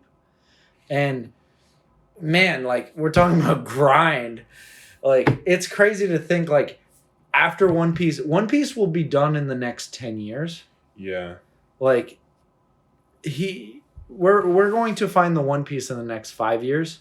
And then One Piece will be done in the next 10 years. And then after that, he's making a super robot series. Yeah. Oda's like, super I'm not even... Oh, shit. Yeah, he wants to do like some sort of like super robot series. I want to see that. Made by Oda? Yeah. Let's fucking go, dude. I'm doing my Frankie pose right now. Ow! Yeah, exactly. Shit's so, like, dude, that would be so cool. Yeah, oh man, when One Piece does end, I'm gonna be like fucking Rayleigh, like when he said, yeah, I've never laughed, drank, or cried as much as I did that day. Cheers to that, brother. Cheers. Yeah,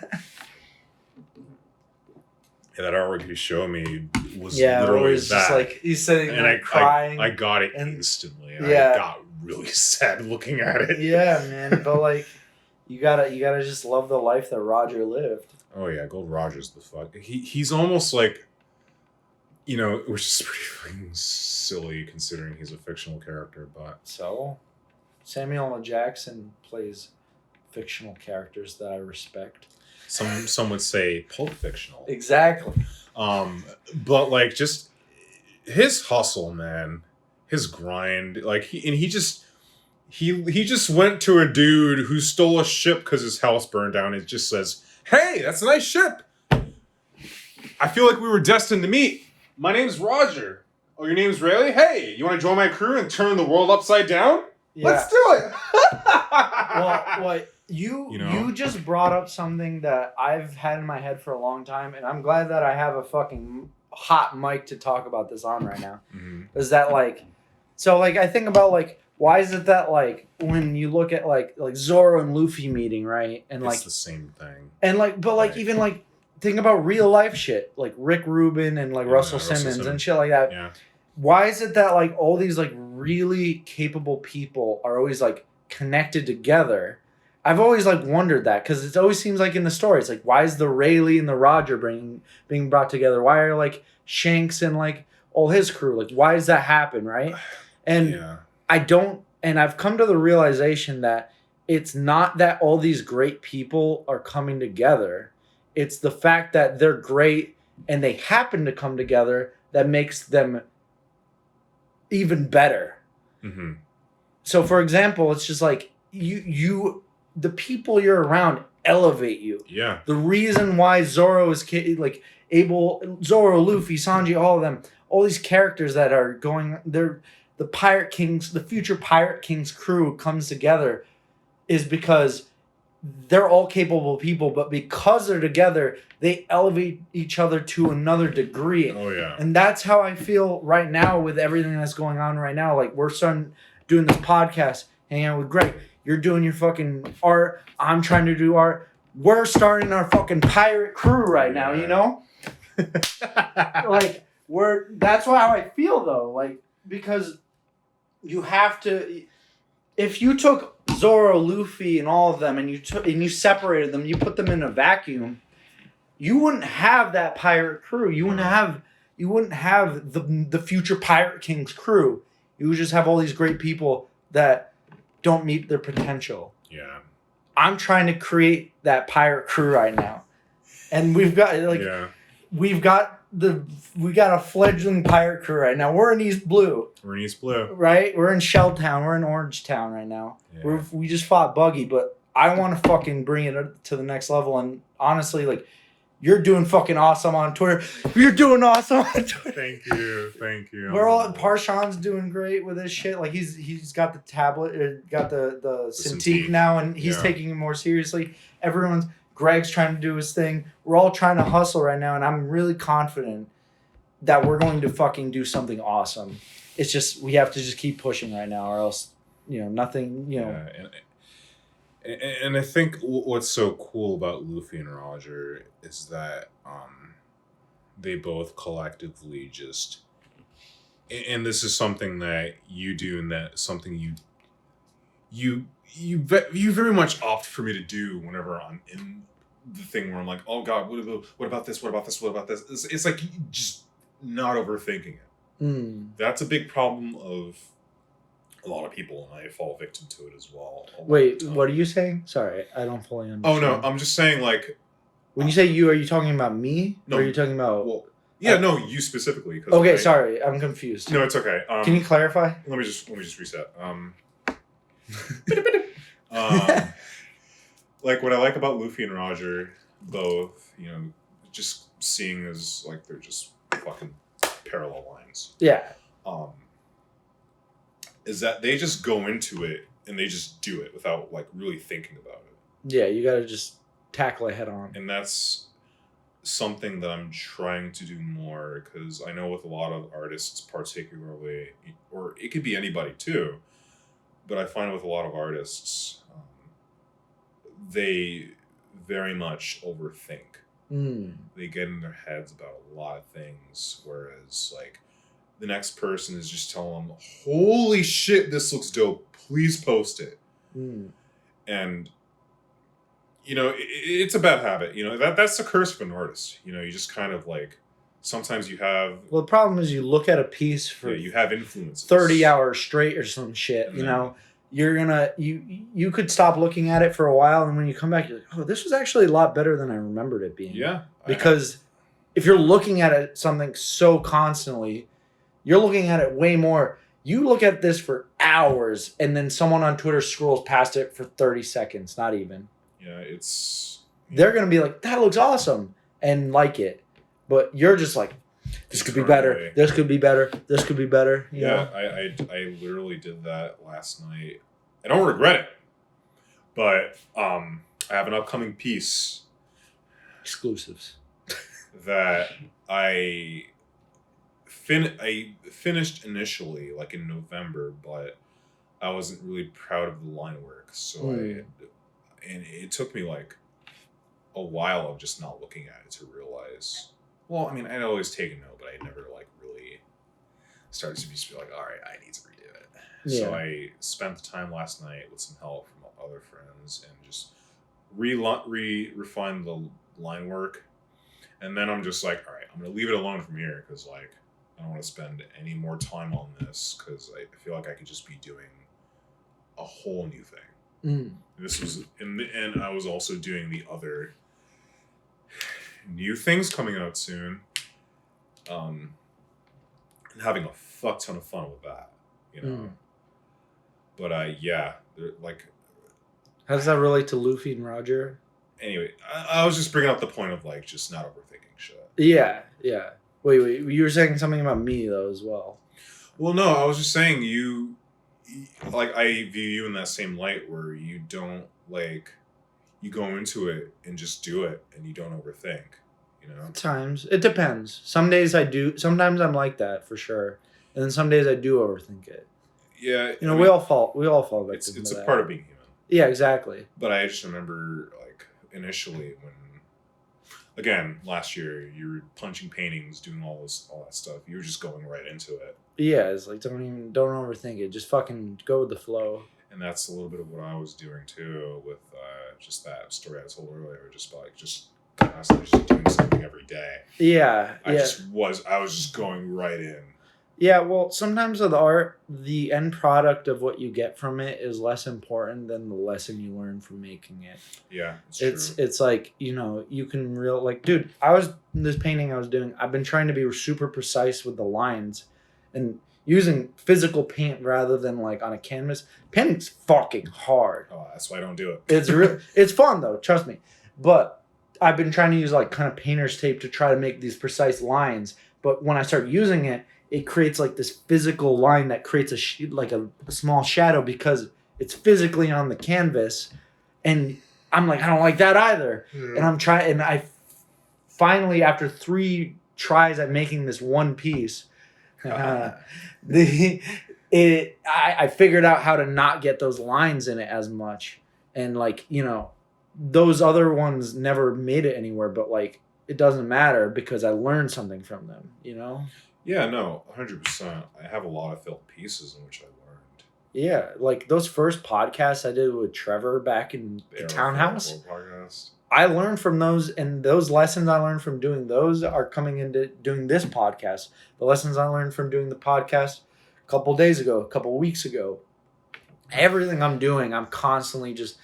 The only way to get better is constantly assess do something, look at what you expected it to be like, and look at how it didn't be like that, and course correct. And I've said it before, but it's the biggest motto to making art is the motto of fail faster. Because you learn more from failing than succeeding. So if you fail quicker, you can readjust and realize that didn't work. That mindset I went in trying to make this painting, this pixel art, whatever, this podcast, and then you go in with another mindset. You know, it's all connected. It's all how it works. You know, it's a process. Art is a fucking process. You know, and the only way you develop is by assessing yourself and being introspective. And that's why I'm glad to be friends with all you motherfuckers, because you all are introspective and you're all looking at your pieces and being like, oh, I can make a better podcast, or I can do this and that, you know. It's just a part of it. Yeah, for sure. Yeah. I'm gonna make mincemeat out of that beat mouse.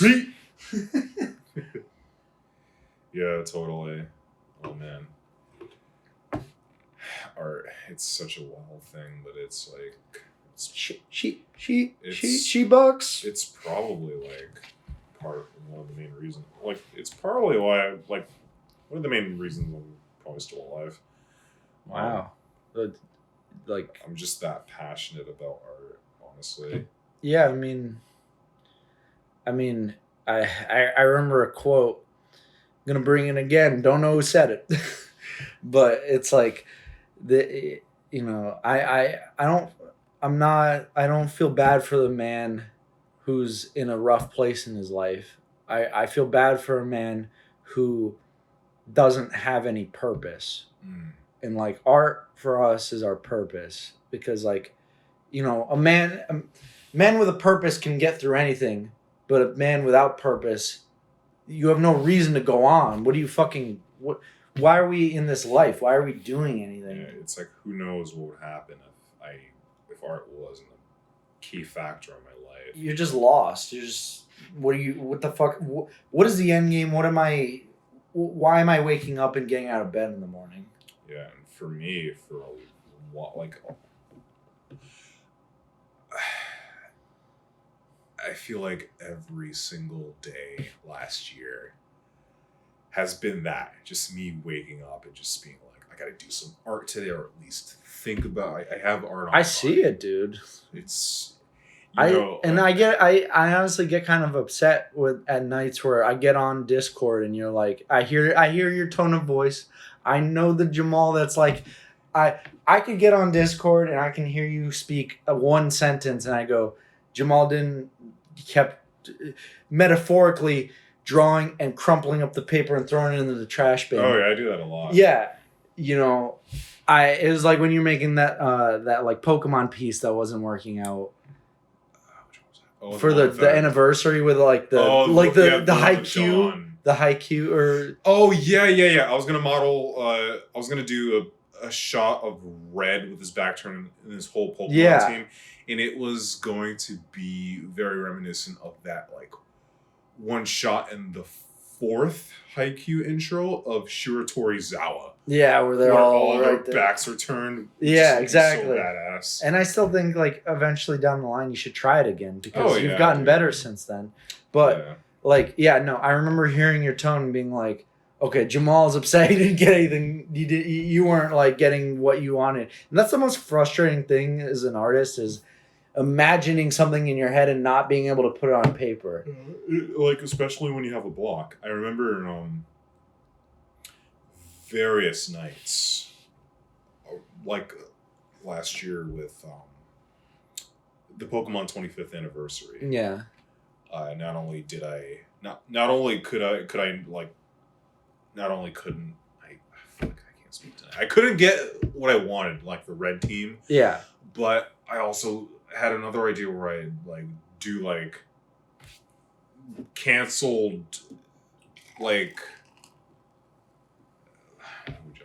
alcohol. Canceled beta Pokemon. Yeah, like Gorochu. Like all the shit that like Dr. Lava would talk about. Mm-hmm. Gorochu or Beta Mr. Mime or like the unreleased Poly Wrath form of like Poly King. Yeah. Like all that kind of cool shit. And I would just do them in like DS style, which is like kind of how I started up on pixel art. Yeah. How I started on learning the fundamentals of it, because I used to edit a lot of Pokemon sprites back in the day, particularly of like the Gen 4, Gen 5 era. You were just taking like Gen 4, Gen 5 Pokemon sprites and just like kind of remixing them? Yeah, just making them into my own, just with my own imagination. Well, you know how like Aaron Egoraptor started with art, right? He was just editing Mega Man sprites. That's true. Yeah. That's how he started making art. So like, I mean, a lot of people do that. You know? Oh yeah, I mean, it's a good gateway. Yeah, I mean, this was all at a time where like the pixel art scene was just not. Well, I say that, but then Pixel Joint was huge back in the day. But it's not definitely not as big as we have now, because we have like multiple different platforms to put your stuff out on outside of Pixel Joint, and it's no longer as niche of a thing as it once was. But I used to go on the Spreaders resource, which is just like the fucking mecca for any sprite sheet references ever. Yeah.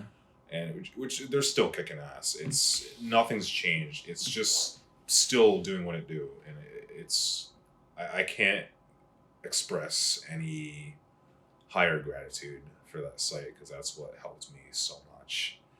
I used to just go through that and look at every like sprites from games that I'd be interested in editing. Like I remember the bootleg Street Fighter 2 Mario Kart clone Kart Fighter. Yeah. I used to edit all the sprites from there all the time. Mm-hmm.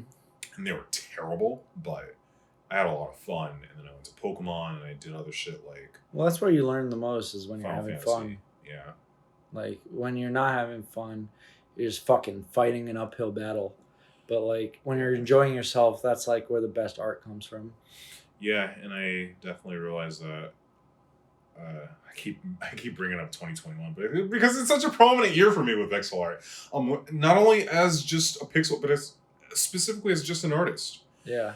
Like I found myself doing things that I didn't enjoy because a popular game was coming out, and I just wanted attention, and I'm just like, no, this is not the way I should be doing things. Yeah, no, it's more fun to make something you're gonna enjoy making rather than trying to fit. Like, okay, this game came out, I'm gonna make something for this. Like, if it's, I gotta have passion for it at the very 100%, least. Like, if dude. I gotta if like Cuphead DLC is coming out, I'm on that shit, dude. Yeah, because it's Cuphead, It's dude. Cuphead. I live and breathe Cuphead. Yeah, I'm so glad that that like I got into Cuphead because you constantly sang the graces of Cuphead. And I still do. And I was like, you know what, I gotta jump in. I gotta put my hat in the ring, and then I immediately fucked with Cuphead. I was like, yeah. It's such a fucking amazing game. I played that game, maybe 90% of that game I was high. I played that on edibles, man. Fighting Grim Matchstick on edibles. Yeah. Highly suggest it. Anybody listening 2 hours into this podcast, fucking play that shit high. You will ascend. You'll ascend, dude. The especially music. Well, you know what it is. It's crazy, but when his tongue rolls out like the red carpet, and the fire guys start running in a marching band and jumping at you. Yeah. I start entering a zone of mandala. Yeah. Something different, dude. For me, that was my first time really getting serious about a game in a while. Like I played a lot of Third Strike around that same time, but like for platformers or just like running gun games, I hadn't been that serious about it since I was like playing Gunstar Heroes back in the day. Yeah, that's how I feel about Mario Kaizo right now. Yeah, it's like I'm starting to get real into it, and the fact that I have someone to talk to it about, because like, man, I watched Grand Pooh Bear since 2015. Yeah, it's been 6 years, and now I finally have someone I can talk to it about. Like, you don't just talk to me about them. You're like, yo, I watched the new Pooh videos, or I went back and I watched Grand Pooh World 1 on your own volition. Yeah. It was like when my friends in high school didn't hang out with each other. Mm-hmm. They just hung out with me, and we all collectively got together. But when I got to college, Chris and Nick hung out without me. It feels like you're hanging out with Grand Pooh Bear without me. You know what I mean? Yeah, I'm like, yo, you watched the new Grand Pooh Bear? I really got into it. Like, yeah, I was so happy. And did it come from me playing Grand Pooh World 2 soundtrack in Keemstar? Yeah, but then you also showed me like some clips. And the boss fight. You showed me the boss fight, the charging shots. Yeah, that'll get anybody into it. That's where I'm like, all right, I'm in. Yeah, that'll get anybody when the Chuck is shooting 50 footballs and the Super Koopas are swooping down. Yeah, that'll get anybody who likes platforming go. And then he just has a second phase where he just fucking kamikazes. You don't even know what's happening at first. Yeah, well, it's in I mean, all the bosses in Turtles in Time explode.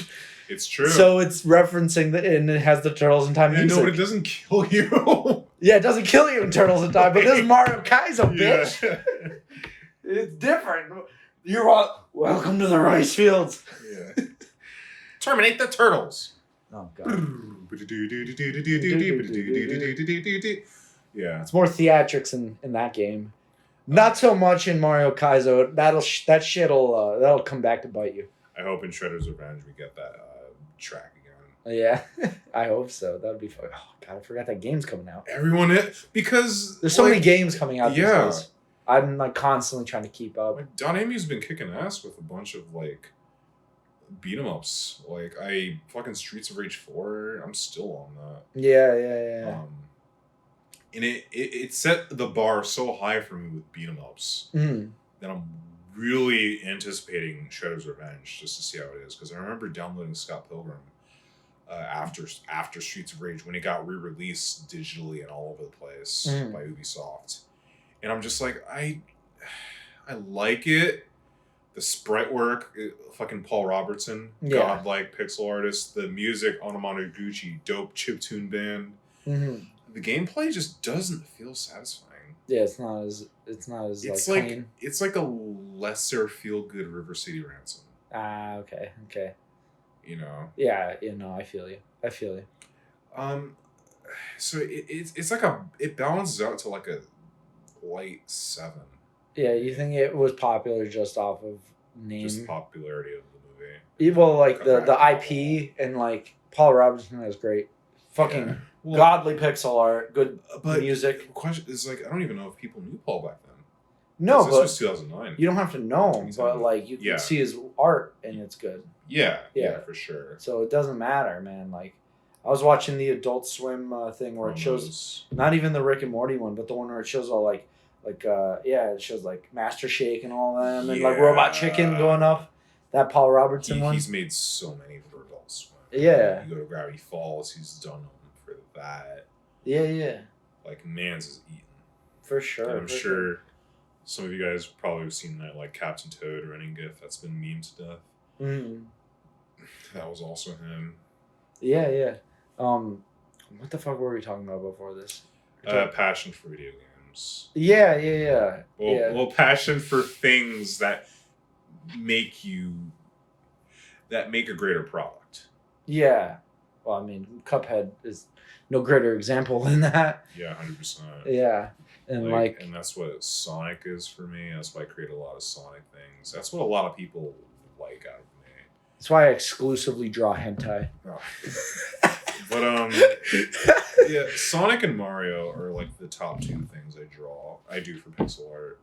A lot more Mario lately, and I'll get back to you on that in a week or 2. But and when I mean you, I mean y'all. Like I got shit on the way. You know what we should do? I want to drop some rough sketches of like Grand Poo World 2 stages. And then you pixelize them? Board on my pixelizing. Yeah, that'd be cool. That'd be awesome. I'd be down to do that, man. That'd be fun. Because I feel like you have a better understanding of like perspective and composition, seeing as like you've learned about it much earlier than I did. I guess so. Yeah. I mean, with me, perspective is it's still a new thing. You know, I practiced it in art class. It's really difficult. You know, I'm only able to do that like one pathway. Yeah. Trying to experiment. Like I was like working with 2 Point like a few days ago because I wanted to do something around Samurai Pizza Cats. And the cats will be running. It's really hard to visualize. Yeah. But as much to say it into an audio recording. You guys will. You'll fucking see it, man. I'll probably do something. You'll see it. It sound like that. Yeah, a little bit. Oh, it's like fucking almost 3 a.m.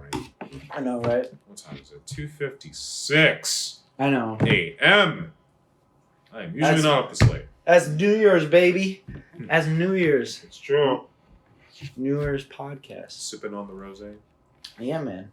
I mean, I feel like we've talked about a lot on this. Yeah. You want to call it? Because we've literally gone for like, let's see, almost 3 hours. Yeah. We've literally gone for like almost 3 hours.